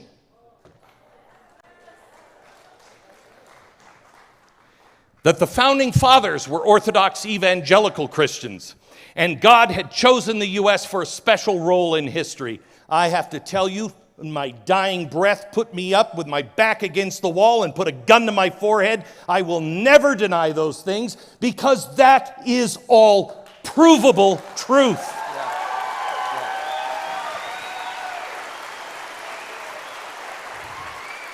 Much of the House January 6th Committee's focus so far has been on right-wing extremist groups, but there are plenty of other Americans who have adopted teachings of the white Christian nationalists who stormed the Capitol often without knowing it. Scholars and historians, sociologists, and clergy say white Christian nationalist beliefs have infiltrated the religious mainstream so thoroughly that virtually any conservative Christian pastor who tries to challenge its ideology risks their career. These ideas are so widespread that any individual pastor or Christian leader who tries to turn the tide and say, let's look again at Jesus and the Scripture, are going to be tossed aside.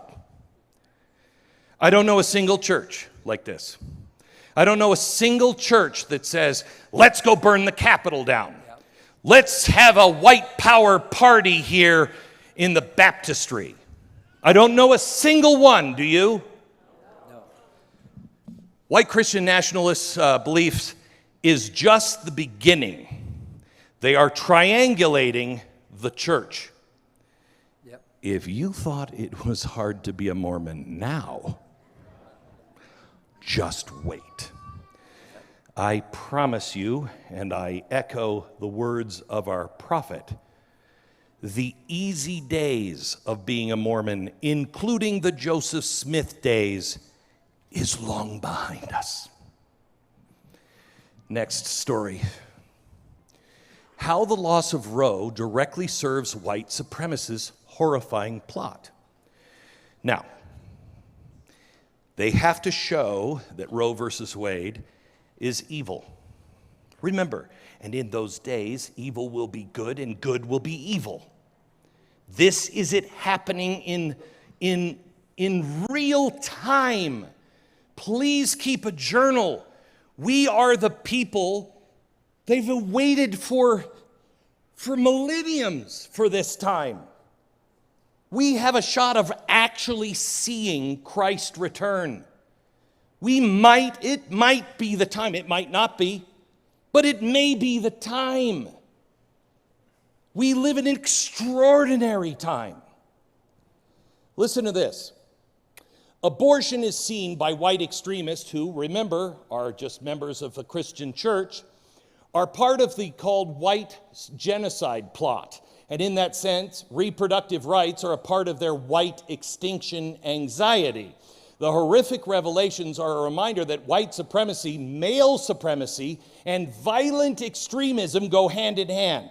Minorities and white women are targets of the ideology that both seeks to reduce non-white populations and to increase the white ones. Can I tell you what? I'm pretty fed up with a lot of white people myself. I see a lot of white kids that are just lazy as hell. And if I could switch one of my kids for a Hispanic kid that came across the border, I might do it. Because at least he'd have work ethic. Our immigration process, when it is done, the Lord's house is a house of order. When it is done the right way, it renews us. We get fat and lazy and we forget what we have. Immigration is important when it is done legally and orderly. For this and other white supremacist extremist groups, the mass murder of minorities and the mass rape of white women are twin goals oriented toward maintaining a white majority nation. By the way, before you go back to that last one, will you? For this and other white supremacist extremists, the mass murder of minorities, what, do you mean like Margaret Sanger and Planned Parenthood? That was their plan. Yep. You can always know what they're doing. Yep. They self-diagnose all the time. Yep. Look at them. They want to exterminate all of the minorities. They're trying to kill all minority babies, make sure nobody... Yep. That's what you did with Planned Parenthood. That was the exact plan of Planned Parenthood. For this, the same contradictions hold true for rape. Now remember, they're talking about you. While the rape of white women by non-white men used to generate outrage, I contend it still does, and a rallying call to unite and fight back, rape is seen by some on the far right spectrum as acceptable, even desirable, if it produces white babies. Guys, I lived in New York. They don't know Christians. Yeah. They don't know people like you. Yeah. They think you're fake. Yeah. They really think that you are just like them, but you hide it. Now, granted, there are tons of Christians who are actually like that. But that's not the bulk, majority, or even probably more than 10% of Christians. Yeah. But what we do have as a problem is we don't know what we believe and why we believe it. That's right. Ask people, why do you believe that? How does that work? Tell me, why are you this way? Why do you believe in the Constitution? Why do you think that this was God-inspired? Why do you think the Constitution comes from the Bible? Can anyone answer those questions? We cannot save a nation that we do not know. That's right. Next, voluntary reproduction matters too. In far-right forums online, users have discussed the pro-white approach of having large families of white children. That's all of you guys.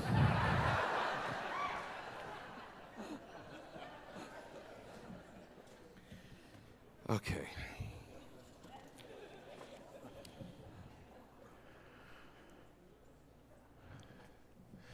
So, the E is energy. The S is social justice. All of the things that you hear that are absolutely crazy, hey, let's open up our prisons and let all the bad guys out. Social justice. We have to be a racist to stop racism. Martin Luther King was right. And I can't believe that the biggest support for Martin Luther King in today's America comes from the right. Yeah. The ones that everybody said, oh, we hated Martin Luther King. We are the only ones who believe in his dream anymore. Yep. Yep.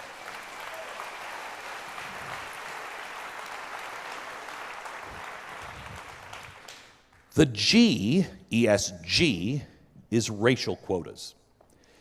The G is governance. The G and the S are what are truly going to affect you.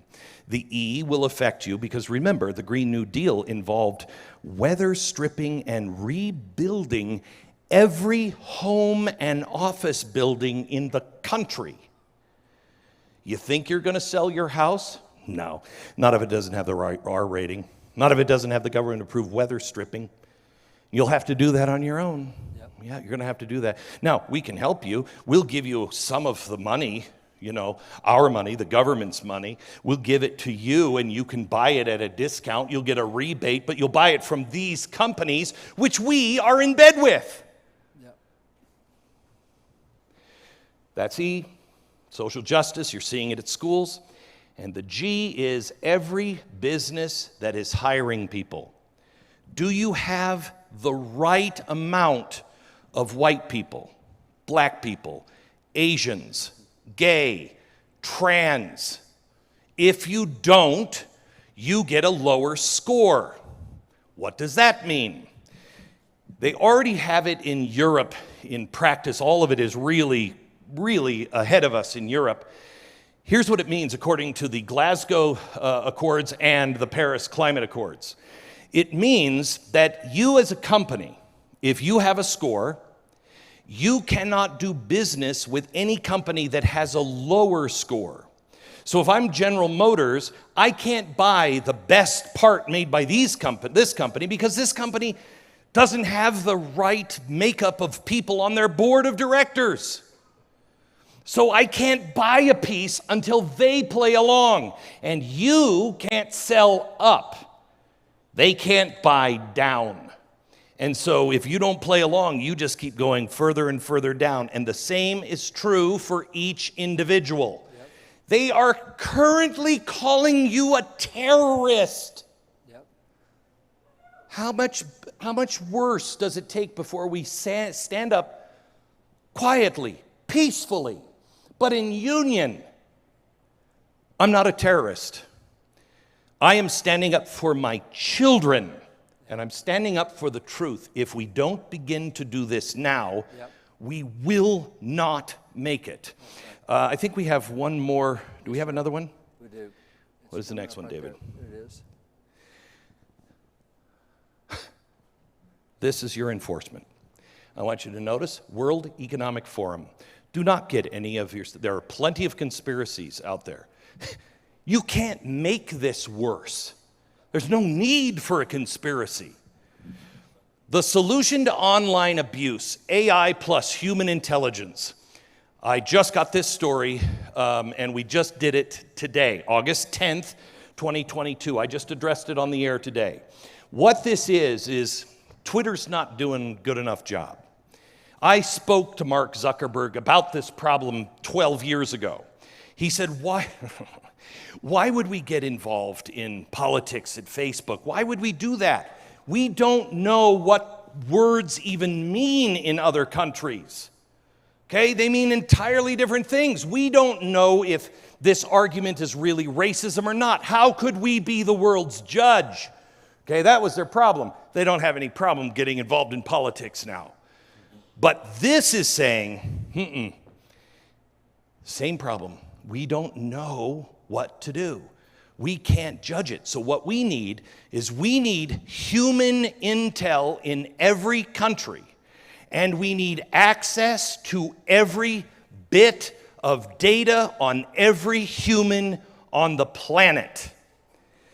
And then it's not good enough just to ban your hateful comment.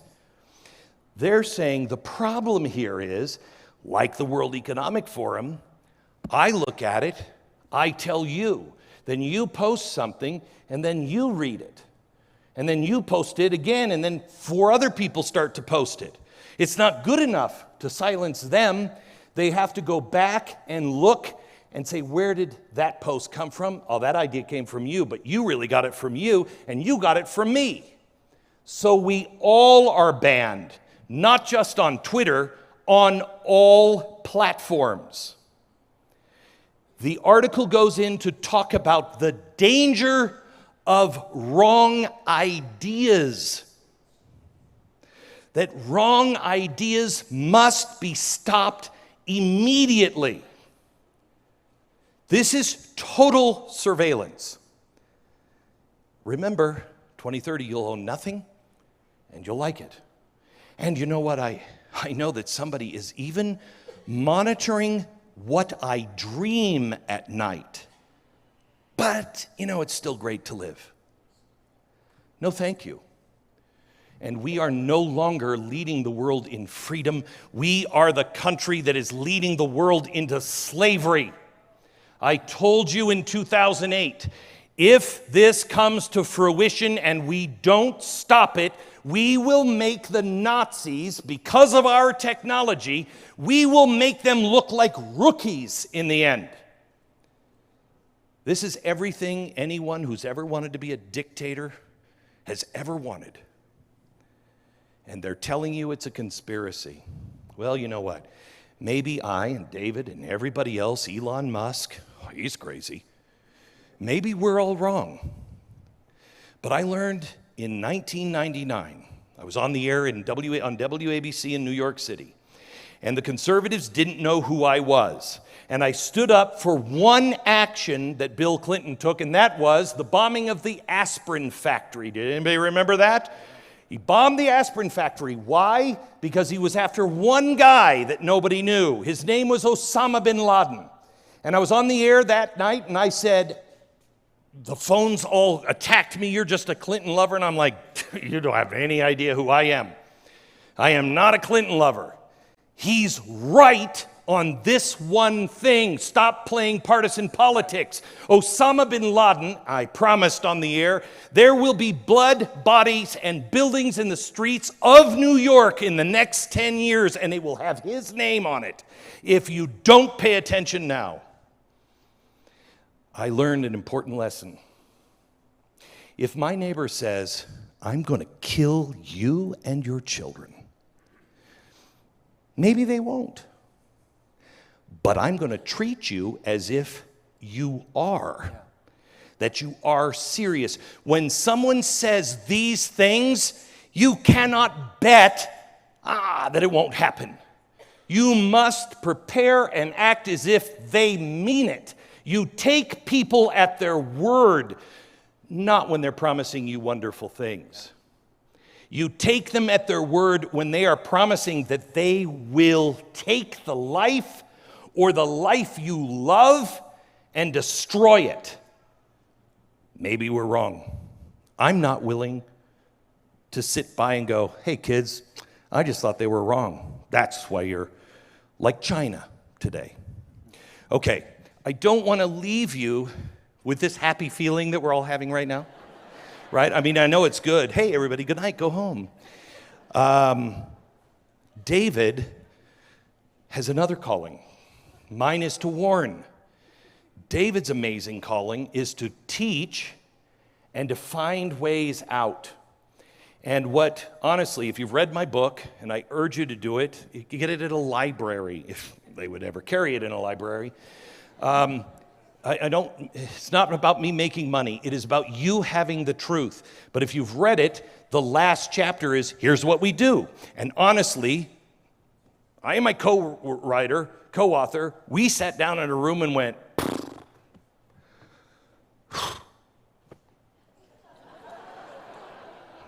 they got us.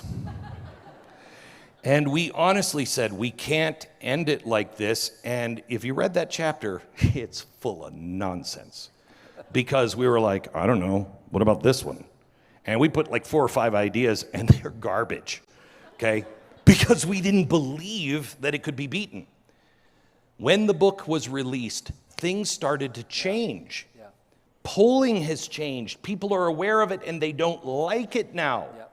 And people like your state treasurer, like your attorney general, are actually taking hard stands. And we can win if we act smartly and we act right now and demand that the E, the S, and the G are all out of our lexicon. So David is going to give you ways, things that we have to do right now. Okay. There is a lot of, so I'm going to grab, hey, can you guys hear that? Is that okay? Okay. There is a lot that we can do. Let me tell you, there's a climate change that has gone on, and it gives us opportunities we've not had. I've been involved in 13 cases. The U.S. Supreme Court was involved in one this year. We're already involved in one next year. What we have seen is a shift, a cataclysmic shift in the court on a willingness to at least read the Constitution, which gives us opportunities we haven't had. We look at something like ESG. This is not only national, it is global. And there's very few things that a state could have done 10, 15 years ago with any of this. It's a whole different ball game now. What we saw, for example, in religious liberties, we're used to winning a religious liberty case every 2 to 4 years at the court. We won 5 religious liberty cases this year. Actually, we won. You saw what happened with the Dobbs case on abortion. You saw what happened with, we had 5 landmark decisions this year, everything from guns to school choice to everything else. And so what has happened, the court has rediscovered the 10th Amendment. The enumerated powers say the federal government's only allowed to do 17 things. That's what the Constitution says. Everything else belongs to the states. And so they've started giving more power back to these states in a way that we haven't had. Now, because of that, state legislatures have the greatest amount of power they've had in 100 years. What it takes is we got to get state legislators into doing some things. You guys here in Utah have an opportunity. You've got a lot of conservative legislators, And there is a really big enemy. Glenn talked about the power of the big banks. We were in Idaho doing the same thing. It looked like this was a piece of cake. We had it, the governors behind it, the House caucus, Senate caucus, committee chairs, everybody behind it. Within 2 months, it was gone. Didn't get a single thing out because the big banks came in and said, you know what, we contribute to your campaigns and we won't contribute and we'll fund this opponent. And all of a sudden, the big banks came in and they understand how important states are. So let me tell you the things we need you to do here in Utah because we need a gathering of states to do this. I'm going to give you some examples as I close at the very end on how we got a bunch of states together, 35 states together. It did literally change the world. 35 states in the United States banded together on one issue that literally has changed what's happened in global politics as well. So I'm going to show you some slides. Let me take you back to the slides. I want to start at the beginning with this slide, ESG. Glenn's explained to you what ESG is. Legislatively, there are 28 states right now that are working on some kind of ESG, and it tends to divide into two different bills. The way it works is the E, the energy side, and that's the fossil fuels. And so there's a lot of states trying to protect fossil fuels because that's a lot of jobs, and that's people, and that's gas prices, et cetera. This is usually something that deals with business. This is how you preserve business. If you can protect the E part of this, then you can keep the oil companies. You can keep Exxon going. I'm from Texas. Our part of Texas, our county, there's only two things that happen in our county, and that's cowboys and roughnecks. We drill oil and we have agriculture, and we've lost half our jobs now because we don't have any oil going. We have lots of wells in Texas. So this is for business. The other part is the S and the G part, and this is where it involves citizens. This involves your freedom. Your ability to choose what you want to do with your career, whether you want to be a farmer, whether you want to be in agriculture, whether you want to do something with whatever. So this is the side that has more impact on we the citizens. Now, the way this works with ESG, we need all of this. States right now are choosing either the business side or the citizen side, and most states are not choosing the citizen side. They're choosing the business side. We want to protect the businesses. We don't want the businesses to go out. This is where we get our income. This is where we get our jobs. It needs all of this. Now, there's 5 of us been working on how to get a model bill up, and so we've worked with a lot of states, but Glenn and ourselves at Wall Builders, ALEC, Heritage Foundation, Heartland, these are all been working on it. And interestingly, even with the groups that are working to try to stop ESG, there's even a tactical approach difference. For example, on the east side, Heritage and ALEC say, yeah, we're willing to do that, but we're not willing to do anything to help the citizens on this. So when it comes to passing the east side, there's at least 5 national groups out there that are working very, very firmly in support of protecting businesses. But when it comes to the S and the G side, this is where there's really 3 groups, Glenn and ourselves and then Heartland. And so when you get a bill that puts all this together, it gives the maximum protection for the state. So let me take you through some of this, how it works. When you look at our opponents, generally, Glenn kind of laid them out. This is what you'll find legislatively. You guys are active in the state. You know legislators. You're going to talk to them. Generally, the people who will be opposed to what we're talking about right now will be big government. Anything with big government does not like this because they lose control. In the same way, progressives anywhere. All progressives are into big control. They're into big government. They're going to be opponents. They're going to be enemies as well. And that doesn't matter whether they're Republican or Democrat or independent. Anybody that's woke. I'm sorry, may I just add one thing? Progressives started in the Republican Party. Yeah. Do not look at progressives and say, oh, it's Democrats. They are in both parties. That's right. So woke folks, same way. Woke folks are going to very much like ESG and also big banks. The top 400 banks in the world are all part of ESG. Now, in the last 3 months, 2 of those big banks have bailed out. They're getting pressure from the other side, which is where we can have a difference making pressure and states making pressure. But these are the opponents, and basically they know what ESG is. If you walk out to Safeway somewhere and ask people what's ESG, you're going to get a blank look. They're way down the road. As Glenn said, they came into the administration. They spent Trump's years saying, all right, when we get it back, here's what we're going to do. And they laid this out from the beginning. I'll point out that when Trump went into office, one of his early executive orders was to get out of the Paris Climate Accords. Now, that sent them through the roof. It's interesting that generally the Republicans and Democrats, as presidents come in, what the executive orders do, they often reverse the Mexico City policy, pro-life stuff. So if you're Bill Clinton, you're gonna reverse what Reagan and what Bush did with Mexico City policy. You're going to reject that. You're going to go back to abortions. And then when you get the next president in, which is Bush, we're going to go back to taking Mexico City. Then you get the next President Obama, we're getting rid of Mexico City. That's what goes back. It's interesting. The number one thing Biden did, the first executive order he did, was not to get abortion back in. It was to get the Paris Climate Accords back in. It was the ESG. They were ready for that. They had studied that. They knew exactly what to do. Our opponents know a whole lot more about this issue than we do. They're a lot better organized. The big banks, those 400 big banks, will show up in your state, and they will talk to your legislators, and they will put intense pressure on them. So that's the opponents that we have to face. What we've got on our side is we have to get a whole lot more educated. Most people do not know how to explain ESG. It does sound like a global conspiracy, as Glenn was talking about it. You know, who was going to find this conspiracy, and it turned out actually to be true. We've got to learn a whole lot more about this. This is one of the papers that's come out in the last week or so. None of it's our money, and it particularly talks about BlackRock, Vanguard, and State Street. So there's some stuff out there that's starting to break this down a little bit easier for us to understand. These three investment groups have about $22 trillion right now.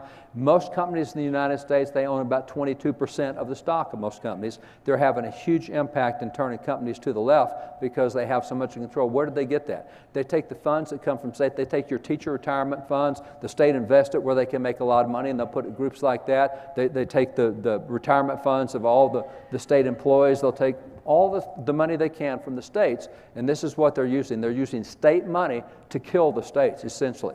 And so what has to happen, part of it is we have to be able to divest state funds from any of these groups that are doing ESG stuff. We don't want them using state funds to kill state jobs and kill state people and kill state whatever it is. So that's one. The other thing that's out is this is the article from just a couple weeks ago. Forbes. It's not easy being green. YSG is underperforming in 2022. It's interesting that BlackRock and State Street and these guys, Vanguard, on the S&P 500, their stocks are underperforming other companies. Now, most people who invest in those things, they didn't invest because of philosophical things. They invested because they wanted their money. So we need to let people know, hey, if you're involved in ESG, you're not getting very good returns on your money. Is that really what you wanted to do with your retirement money? You wanted your 401k involved in something that doesn't make as much money? So they're not very good on where they are, but our side has not put that out to the other side. We haven't even told legislators about this. Nobody knows because we still kind of think this is a conspiracy and somebody else is going to have to fix it. So that's what we're looking at on our side. Now, our supporters on our side, as Glenn mentioned, it's going to be community banks, it's going to be small banks, credit unions, it'll be family-owned businesses and small businesses. And the problem we have is I talked to a lady who owns 15 banks the other day, and in talking to her, she said, you know, I get all these notifications all the time on ESG, and I have never understood what it means. I finally looked it up. Our websites say that we're an anti-ESG bank, but I didn't know what that meant. She owns 15 banks. So even the small banks will not step up on this because they really don't understand what ESG is. Other side is very educated on this. We're very undereducated on this.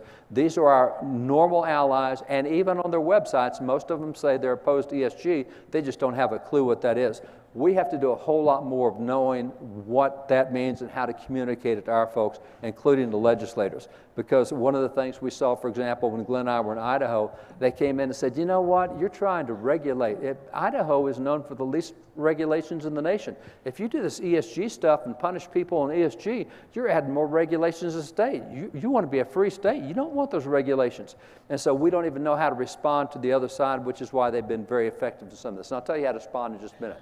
So when it comes time to lobby your legislators, and hopefully you will, and I know there's legislators here tonight, I've got some good friends that I've talked to backstage that are legislators, they still need help from you because they're going to get their brains beat in from the other side. The other side will not let states fall because if states start to fall, their whole plan tumbles. And again, I'll show you something that happened 5 years ago where 35 states came together in the United States, blew up the world over what happened. So it has to happen at a state level. So the number one thing that you want done is you're asking your legislature to pass E, N, S, and G.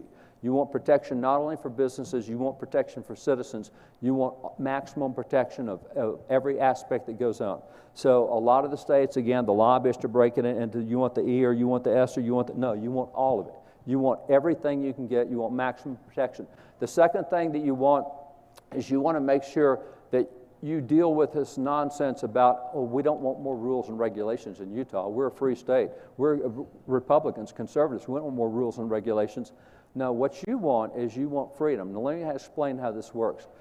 By not having rules to regulate the bad guys, you allow the bad guys to take your freedom away from you. Your inalienable rights, all the rights that God has given you, you lose it with ESG. And if you don't regulate the bad guys, then you lose your freedom. So you do support some regulations. That's why we support the 10 Commandments.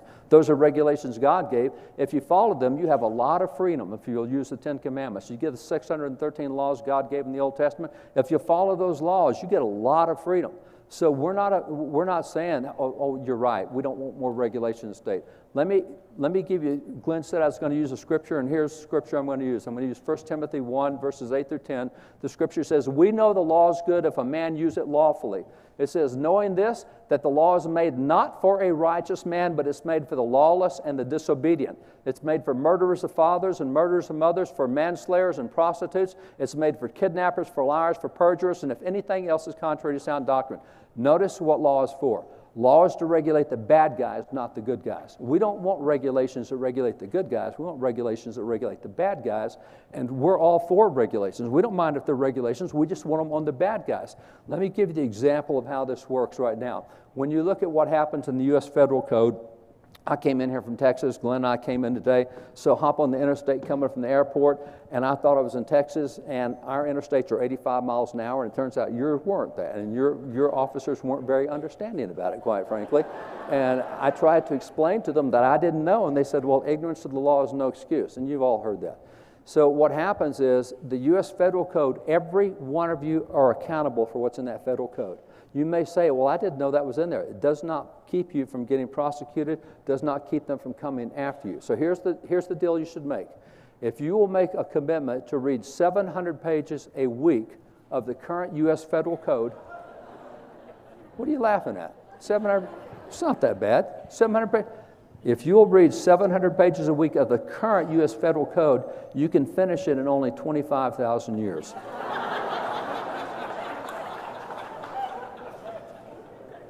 See, there's a book out there called 3 Felonies a Day. It's because right now there are 4,500 federal felonies. Any given day, every one of you break at least 3 federal felonies a day. If they ever decide they want to come after you, they've got all they need. That's all it takes. See, they're not into saying we don't want regulations. They just say we want to regulate the good guys. We want to regulate the bad guys. So when somebody says, hey, we don't want more regulations in Utah, yes, we do if it regulates the bad guys and preserves my freedom.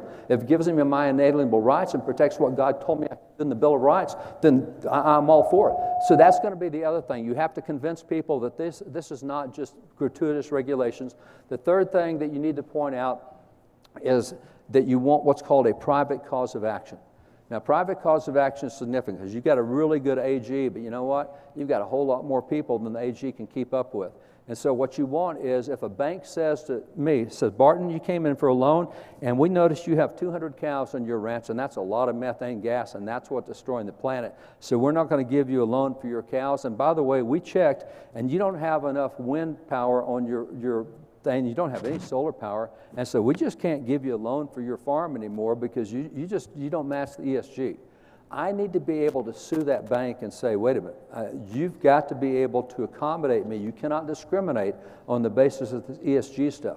So private cause of action allows me to take an offending party who tries to take my liberties from me. I can take them to court. This is how the left has made so much progress in the last 20 years. All over federal bills, they put in private causes of action to allow the left to sue on any environmental thing that comes up. This is how they've got so far down the road. We've not been doing that, but a private cause of action allows a citizen to stand in defense of himself. I'll point out in Texas, we're one of the states that had trigger law. So when the Dobbs decision came down, our trigger law went into effect. But we had stopped abortions in Texas before the Dobbs decision came down because we passed in Texas anti-abortion laws, and we did not let the state attorney general enforce them. Ken Paxton's a great attorney general. He didn't enforce them. We gave private causes of action. We let individual citizens sue the abortion clinics, and that's not state action. And so that's how we shut down abortion clinics in Texas, was individual pro-life people would sue for that abortion clinic to be shut down. It's a private cause of action. So fortunately, we didn't have to use that very long because we got the Dobbs decision and we had that trigger law, so abortion is ended in Texas. But nonetheless, this is something that is very important, is to have a private cause of action, because not everybody's going to know when somebody's been stopped by a bank or whatever else. The fourth and final thing that you need to do is understand what's called BSD. About 7 years ago now, the progressives who really hate Israel went after Israel, and they came up with what they called BSD, boycott, divestiture, sanction. They said, you know, Israel is so mean to those Palestinians who try to blow them up, and we just don't think they're treating them right, and so we want to boycott Israel. We want all businesses to divest all funds out of there, and we want them to sanction Israel. So BDS, boycott, divestiture, sanction. So BDS, what happened was 35 states passed BDS laws that says anybody, any company, any business that boycotts Israel or tries to do BDS to Israel, if you try to do that to Israel, the state will not do business with you at all in any way, shape, fashion, or form. We're not going to give you our money to go attack one of our friends over in the Middle East, and we're just not going to happen. So what happened was 35 states passed that, and suddenly even Ben & Jerry's ice cream couldn't sell on the University of Texas anymore because they hate Israel, and they're on our University of Texas. We said, sorry, state funds, so we got to get a different ice cream vendor. We drove those guys out of business all over the United States. You're welcome to have your business, but don't expect government to enforce your views against Israel. So what happened as a result of those 35 states, it took trillions of dollars out of the pockets of businesses. And said, we're willing to do business with you, but we just want you to stop punishing our friends and our allies.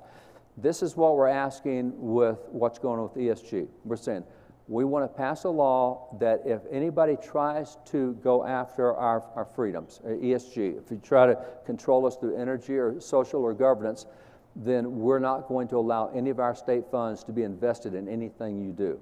And that takes it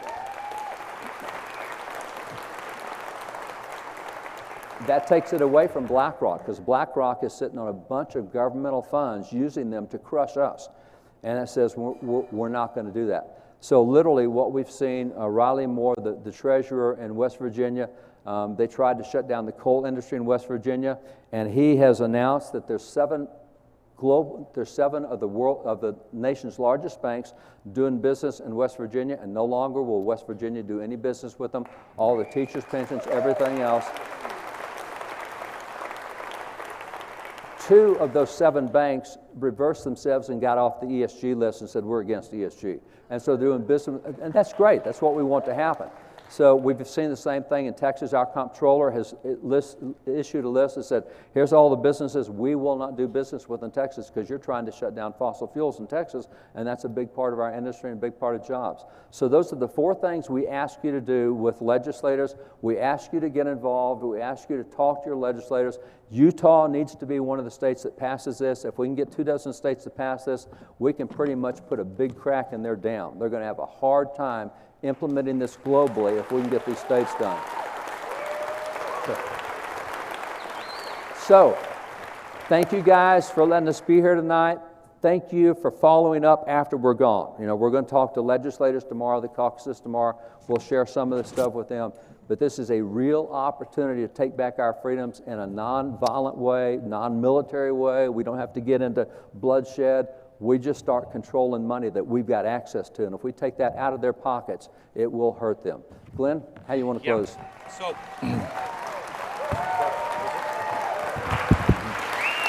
So I want to just leave you with a couple of things. First of all, there are choices now in front of us. Your money is being used to destroy your children, your family, our lifestyle, all of it. Yep. Your investment money. Money doesn't talk, it screams. You begin to take their money, your money, away from them, that hurts an awful lot. They did not see this coming. It's almost as if the dark doesn't understand the light. But they didn't see this coming. They are shocked by it, and they are worried about it. There's a couple of things. First of all, some, enterprising attorneys might look at these 3 companies and say, wait a minute, you're taking people's retirement funds and you're trying to push an agenda, and now you've had to come out because you're not performing as well as the S&P 500. You didn't tell people that, and now you're coming out and saying, well, if we want this, we're going to probably have to take some losses over the next 10 years. Well, an enterprising attorney and a very well-connected community might consider a class action lawsuit. Yeah, that's right. That's right. But don't stop there. Vivek Ramaswamy was on with me. Vivek is a guy who is a serial entrepreneur, big in hedge funds, but believes in the little guy, believes in America. And he was on my show about, I don't know, a month and a half ago, and he said, I have an idea, and I want to come back on your show when and if I can, put it together fast enough. Well, he put together an index fund that is the same exact index as BlackRock Vanguard has for energy. He's only starting on energy. He's going to go in the S and the G next. But he told me a couple of weeks ago, he said, Glenn, this cannot be just a bunch of really rich guys doing this. This has to be moms and dads and people, regular people, putting $100 in or $1,000 in. This index fund is exactly the same index fund for all of these energy companies, except their voice for you is going to go to the board meetings and say, excuse me, we're a big shareholder now too. Exxon, drill. Yeah. Now these guys have, Vivek has met with many of these CEOs and they're like, you give me the public support, you get me so I can have some shareholder power, I have some money coming in, I'm not going to lose Vanguard and everybody else, I'll have someone there. We will drill till your eyes bleed. We can solve this. Yep. We have to be not just saying what we're against, we're for something. Yep. So please look at this index. It's DRLL. It was just introduced last week on the New York Stock Exchange. Its index is DRLL. We just found out today, in 1 week, he's already raised $100 million. He told me just a few weeks ago, Glenn, if we can get it up to $1 billion by Christmas, we will scare the poop out of them. Yep. And I'd like to see that happening, even though I don't think we have to scare George Soros to make him poop his pants anymore, but that's a different story. That was just cheap and wrong, wasn't it? Okay. Another thing is so important, please, and I beg of you, I plead with you, look up the 10 rules for the civil rights marches done by Martin Luther King, and practice those every single day. The first one should be pretty easy here for LDS people. I'm sorry, people that belong to the Church of Jesus Christ of Latter-day Saints. He's talking about right now. Should be pretty easy because the first one is meditate on the teachings of Jesus Christ. He knew that it had to be a peaceful movement, and it's going to get very, very difficult. The easy days are behind us. Real trouble is coming. So, Jesus, Jesus, Jesus. Remember that. They all start with J's. Jesus, Jesus, Jesus. There it is. Next, know your rights. I've learned so much about the warrant thing just this last week. Thank goodness it wasn't because they were swearing one out on me. But you need to know your rights. And we're going to be doing specials on this on the Blaze. It is so important. People who have already gone through this, up in Alaska, a couple mistaken identity. Their door was broken down in the middle of the night in Alaska. They were accused of taking Nancy Pelosi's computer. And they were like, nah, it's not us. It happened to be not in Alaska. It happened to be another couple that was in either Maryland or Virginia. But they sent the guys out to Alaska, kicked down their doors. They questioned them without an attorney for 3 hours. One of the things they took out of the house as evidence that they were extremists was their little pamphlet pocket constitution. Know your rights. I've got MLK if you want it. Oh, you have those? Yes, sir. Oh, let's look at them real quick. Meditate on the teachings and the life of Jesus. Okay. Remember always the nonviolent movement Birmingham seeks justice and reconciliation, not victory. Stop trying to win the argument. Stop trying to be right. We have to listen to the other people and understand how they got there and have a conversation. If you win, Martin Luther King said, if you're trying to win, that implies there will be a loser. And we cannot have half the country feeling like a loser. We have to find a way back to each other. Not with everybody, but with your average person who is a Democrat. They are not, the average person is not for this nonsense. That's why you're starting to see things change in our society. Walk and talk in the matter of love. God is love. Pray daily to be used by God. I mean, that's how they won. That is the only way we are going to win. I felt prompted as I got off the plane, and I've never said this before, but as I got off the plane today, and I don't know why, I was prompted to say it tonight, but David and I are, my kids are going to be lucky to be able to, when I die, afford a box of Cheerios or Fruit Loops if they're lucky, because I'm spending every dime I have on preserving American history. And David at Wall Builders is doing the same thing. When we first started, David's been collecting for a very long time, has a massive collection. We put our collections together, and it is the third largest American collection outside. We are only beaten by the National Archives and the Library of Congress. Much of it is in the side of, I would call it a speed bump, but in Texas they call it a mountain. Much of it is in the side of a mountain that is protected. The rest of it is in a vault that we built that could take a Category 5 tornado. It will be preserved, but I fear that we are entering a time where it may just have to go, parts of it may just have to go to citizens, and you might be responsible for our copy of the Declaration of Independence. Hide it. Is it safe? Keep it safe. It will be preserved. My prompting in 2008 was clay pots. I didn't understand that. I interpreted that as our national, sacred American scriptures, the Declaration of Independence. Everything that made us who we are. I asked Mike Lee, can you get me a space suit? And he's like, you are my weirdest friend. And he said, why do you want a spacesuit? And I said, because I think there's coming a time where people will deny that America even went to the moon.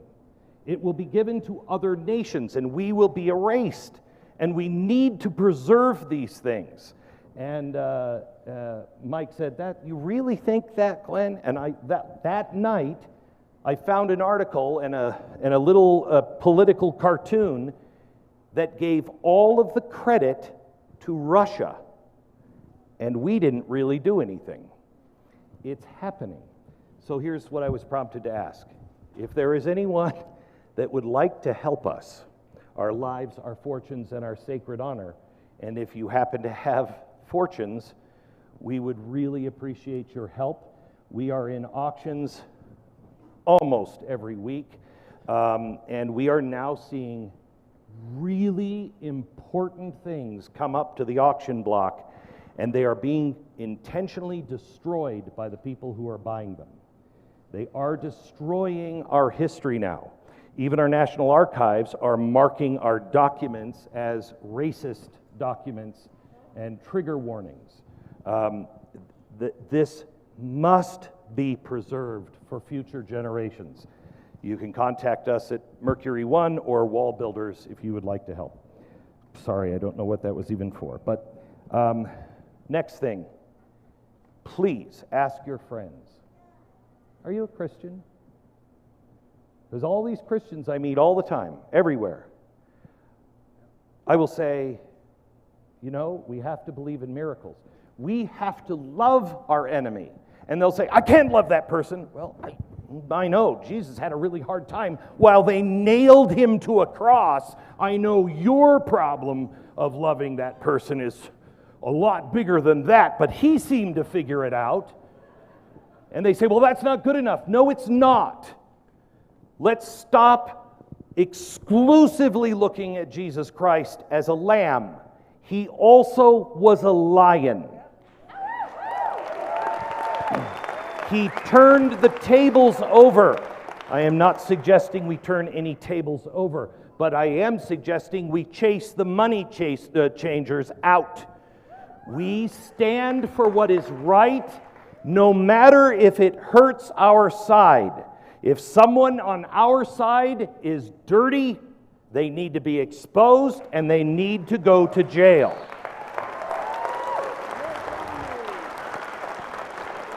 But we must do it with love. And so ask your friends, I'm sorry, I thought you were a Christian. Yes, I am. So do you not believe that the Lord, if we act in a righteous way, do you really not believe that the Lord could rain miracles down on righteous people and save our nation and our land and our people? Because I know if you're a Christian, you believe that he rose from the dead. I think that one's a bigger miracle than saving us. Let's believe and live our lives in a way, I promise you, if we live our lives in the way that we need to live our lives, we will not only witness the very hand of God in our life, I mean real miracles. We will see them, but if we are a righteous people, we can call them down. We must be righteous and call them down. The last thing is vote. Vote, vote, vote. I don't care if you think it's corrupt. I don't care. Vote, vote, vote. I should say, I'm sorry, I know I'm not talking to a bunch of Democrats, but I mean, vote once. But vote. Get everyone that you know to the polls. I've never been a guy who's like, I'll pick you up, let's go to the polls together. I'm telling you, talk to everybody you know. Get them in your car and bring them there. Act as though this might be the last election we have as a nation, because it might. It might be. I'm so sick and tired of people saying, it's the most important election of all time. This is a really important one, guys. And it might be our last. So vote, vote, vote. But that's not where it stops. We have all been so fat and lazy because we just thought, at least I did 20 years ago, after September 11th, I thought we all loved the country. I really did. I thought we all loved the country. I didn't have any idea that 30% of America hates us. Hates us. Okay. It's time for us to make sure that we are good, solid citizens, and we hold the people we voted for, we hold their feet to the fire. Enough of this, oh, well, it's not my guy, Mitt Romney. It's not my guy. It most likely is your guy that is part of the problem. We have to hold their feet to the fire. You might have the best guy ever, but if he falters, make sure he knows it. We're watching you, and we will not forget at the next election. If they have let you down in the last one, remember it and don't vote for them this time. The same thing,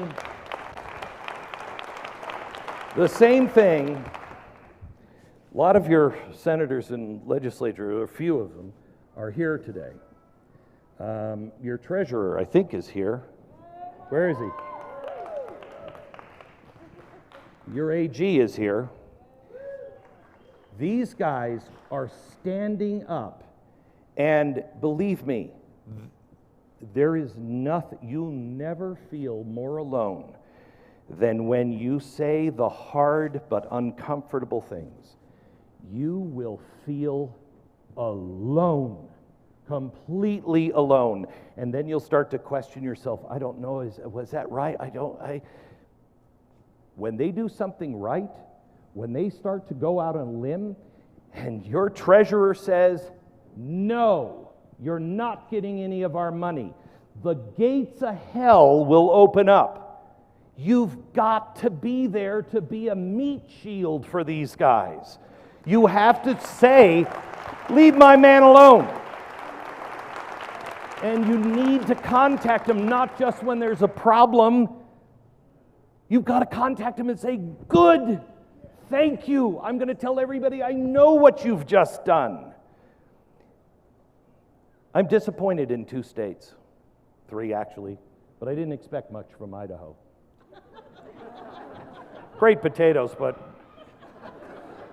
I love Idaho. I have a house in Idaho, currently.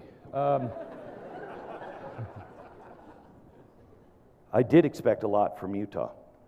I did expect a lot from Texas. And both states are pretty lackluster. They're pretty lackluster. I don't know what the hell it is with our governors, but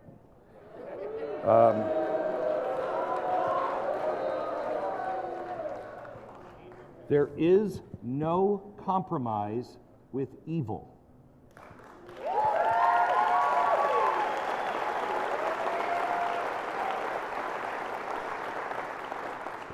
And encourage people. Encourage people. Be a source of encouragement for others. Everybody gets up every day, except Joe Biden, who I think he thinks everything is fine. Everybody gets up every day and they're like, I don't know what to do. You feel alone, you feel insignificant, you feel like you don't have the power to change anything, you feel like, I don't know what to do. I just gave you lots of things to do. And they all seem meaningless, but it is the small and simple things that will change the world. Do not dismiss your part. We were all called to be here at this time. And it wasn't just to be a fly on the wall. Amen. There are no spectators in this sport. So I encourage people that might have, a chance of, running for Mitt Romney's place.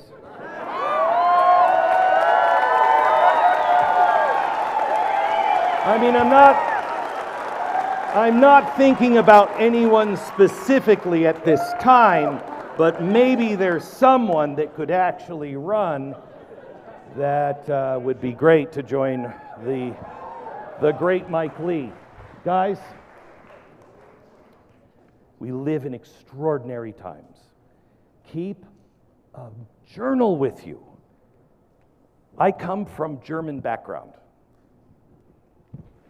And I always, as a kid, wondered, what did the Becks do? And I really haven't looked that hard, because pretty much everybody in Germany was either silent or they were part of it. And when you're silent, silence in the face of evil is evil itself. Not to stand is to stand.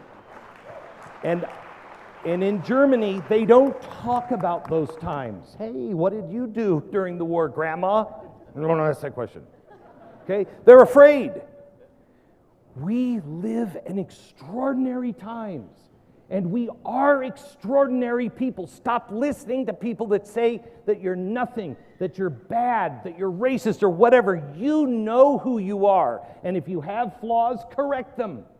But keep a journal, because there is a group of people, and they will be the ones that preserve history, or preserve freedom, not just for America, but for the rest of the world. There is a group of people that their grandchildren and great-grandchildren will be able to stand up in front of a crowd and say, I want to tell you who my lineage was. I want to tell you what my grandfather did, what my grandmother did, when all the odds were against them, when they were being called a terrorist because they said this has got to stop in our schools, and they ran for school board, and they lost everything.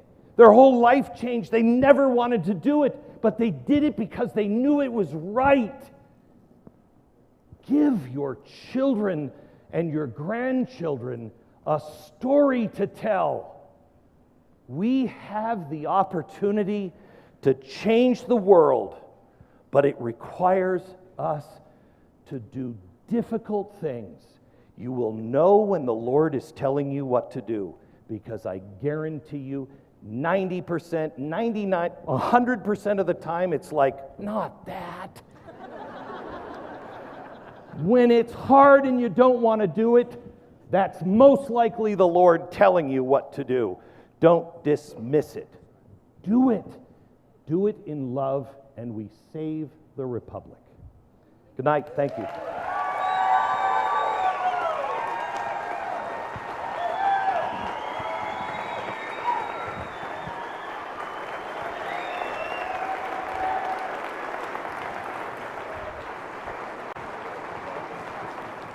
Thank you.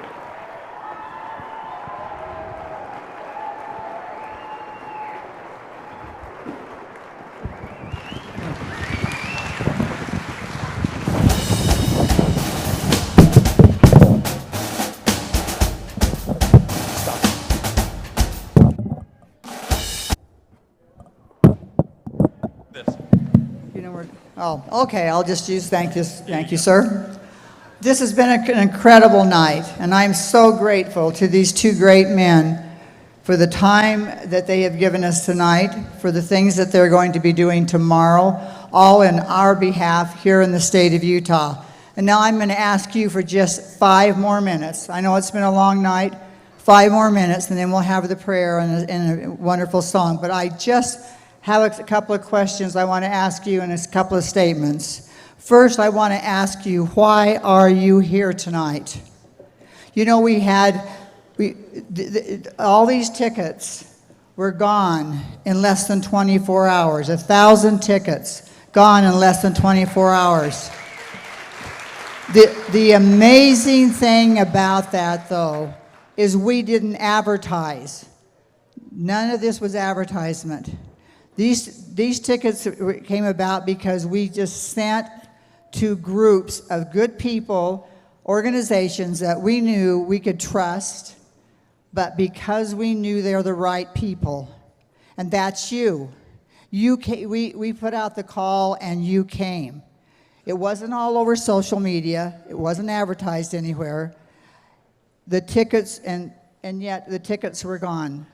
So you are here tonight because you were invited to be here tonight, and because you are expected to get involved and do something. Listen to what we heard tonight. You are the people. You know, this has been recorded, but I want to mention something that's really great about what's happened here tonight. We have 2 congressmen here tonight. Will you both stand up, please? We have Burgess Owens here, and we have John Curtis here tonight. What a blessing. You know, the other two congressmen aren't here because they both wanted to be. In fact, Chris Stewart actually scolded me because he didn't get enough notice, and they had things they couldn't leave, but they wanted to be here badly. We had a United States Senator here tonight. I don't know if Mike is still here, but if he is, stand up. But you know what? Just make sure you all get out and vote for Mike, and make sure everybody else does too. We've got to keep Mike. We've got, as was mentioned more than once, our Attorney General was here tonight. I don't know if Sean's still here. He was standing over here a minute ago. Our State Treasurer is here tonight. Stand up again, Marlo. Everybody wants to hear from you. We even have the chairman of our Republican Party standing over here. And then we have several legislators here tonight, and I'd like all of the legislators to please stand up right now. Please stand up. Let everybody see how many of you came tonight. Look around this room. All of these legislators were here tonight. All these legislators heard what was said. And now tomorrow, hopefully, all the rest of at least the Republican legislators up there, tomorrow at interim, are going to hear some of the same things you heard tonight, because they're going to hear from Glenn tomorrow. And now we need you to take on the responsibility and contact these elected officials and make sure that they understand where you're coming from, continue to support them, and help them get this done. They're not going to get it done without you. Take this message to your friends and to your neighbors. It was recorded tonight. It was out there on Facebook Live. It's been professionally recorded that you'll be able to use it and show it to all your friends and your neighbors, have groups of people in. This can go everywhere. And if you'll take your program here and look on the back, it talks about what you can do to be involved with us. It talks about joining us, and it tells you how to go to our website, Utah Eagle Forum, and sign up to get involved. If you want to get, sign up to get just our alerts that we send out. We send out alerts about the legislation and the things that are going on, and gives you some information on what you can do to help and be involved. It says to join us. Please get involved and come up to the Capitol, or just have groups into your home to talk about what's happening, or just make phone calls and email your legislators. Because you know what? We do not compromise with evil. And if you join with us, we'll all join together, and we will not compromise with evil, just as Glenn pointed out. So please get involved. Please join us. I want to thank all of you for being here, and thank Glenn and David and our Sean Reyes and Mike Lee, and for all the great people that were here tonight. Let's make this happen. Let's do it together. We're going to have our closing prayer now by Al Jackson. Many of you remember Al. He used to live here in the state of Utah. He used to be a state senator, and he is a great friend. And maybe he'll come back to Utah. And when he's through visiting, he's going to give the closing prayer. You're welcome. It's your turn. Yeah, we want to pray, and we need you. Sorry, sweetheart. Thank you. Love this man. Thank you. I love you too. Okay. Let us pray. Our Father in heaven, we are extremely grateful for the opportunity we've had to be here this evening. We're grateful for Glenn and David and for Gail, and we pray for a blessing to be upon them and their families, that they might be protected, that they might have good health, and that they might be inspired to continue their mission. We pray, Heavenly Father, that we might recommit ourselves to educating ourselves and our children and grandchildren, so that we may be more effective in being able to counter the adversary and do what we need to, Heavenly Father. We thank Thee for this evening. We put our trust and faith in Thee, and as we do so, we know we will win. In the name of Jesus Christ, amen. Thank you, sweetheart. One last thing, you're gonna hear from one more. We're gonna have one more song. So there you are. I couldn't find you. You were hiding.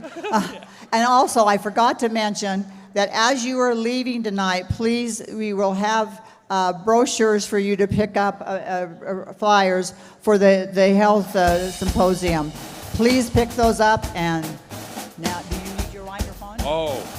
Can we get up for Gail? Didn't she do a great job putting this together? Thank you, Gail. You're the best. Did you guys enjoy this tonight? Yes? Oh, man. Thank you so much for having us here tonight. I wrote this song. Hope you guys love it. It's called Stand Up and Shout. We talked about getting noisy here tonight. Let's go ahead and turn up that track just a little bit more. Here we go. Woo! You gave it all. You answered the call. You laid it all on the line. Courageous and true, you do what you do. Yeah, you make America shine. And now is the time to honor your name and show you how much we care. Here we go. Stand up and and shout, let freedom ring out. Tonight we salute our own. Hearts full of pride, feel the burning inside. We're bringing our heroes home. How you guys doing, huh? Woo, come on over here. Yeah. Huh. Here we go. Second verse. You took the oath to protect and defend. You have been true to your word. You were put to the test. You've given your best. We thank you, and now it's our turn to stand by your side. We'll be there for you. Welcome back to the red, white, and blue. Sing it together. Stand up and shout, let freedom ring out. Tonight we salute our own. Hearts full of pride, feel the burning inside. We're bringing our heroes home. That's right. You guys, I want to thank you on behalf of the Eagle Forum for being here tonight, for standing up for what is right, for standing up for America. I want to give all you guys a free copy of this song, so go ahead, just follow the instructions right there on the screen. I'm going to send it to you here tonight. But thank you so much for being here, for being true, standing up for the Constitution. Can we give it up for all of our speakers here tonight? Glenn Beck, David Barton. Guys, Tim Ballard was here tonight. That was awesome. Holy cow, I want to thank everybody for being here. Let's take this song home now. Thanks for all those tuning in online. Here we go. Stand up and shout, let freedom ring out. Tonight we salute our own. Hearts full of pride, feel the burning inside. We're bringing our heroes home. Here we go. Bringing our heroes. Stand up and shout. God bless America. Thank you, everybody. Good night.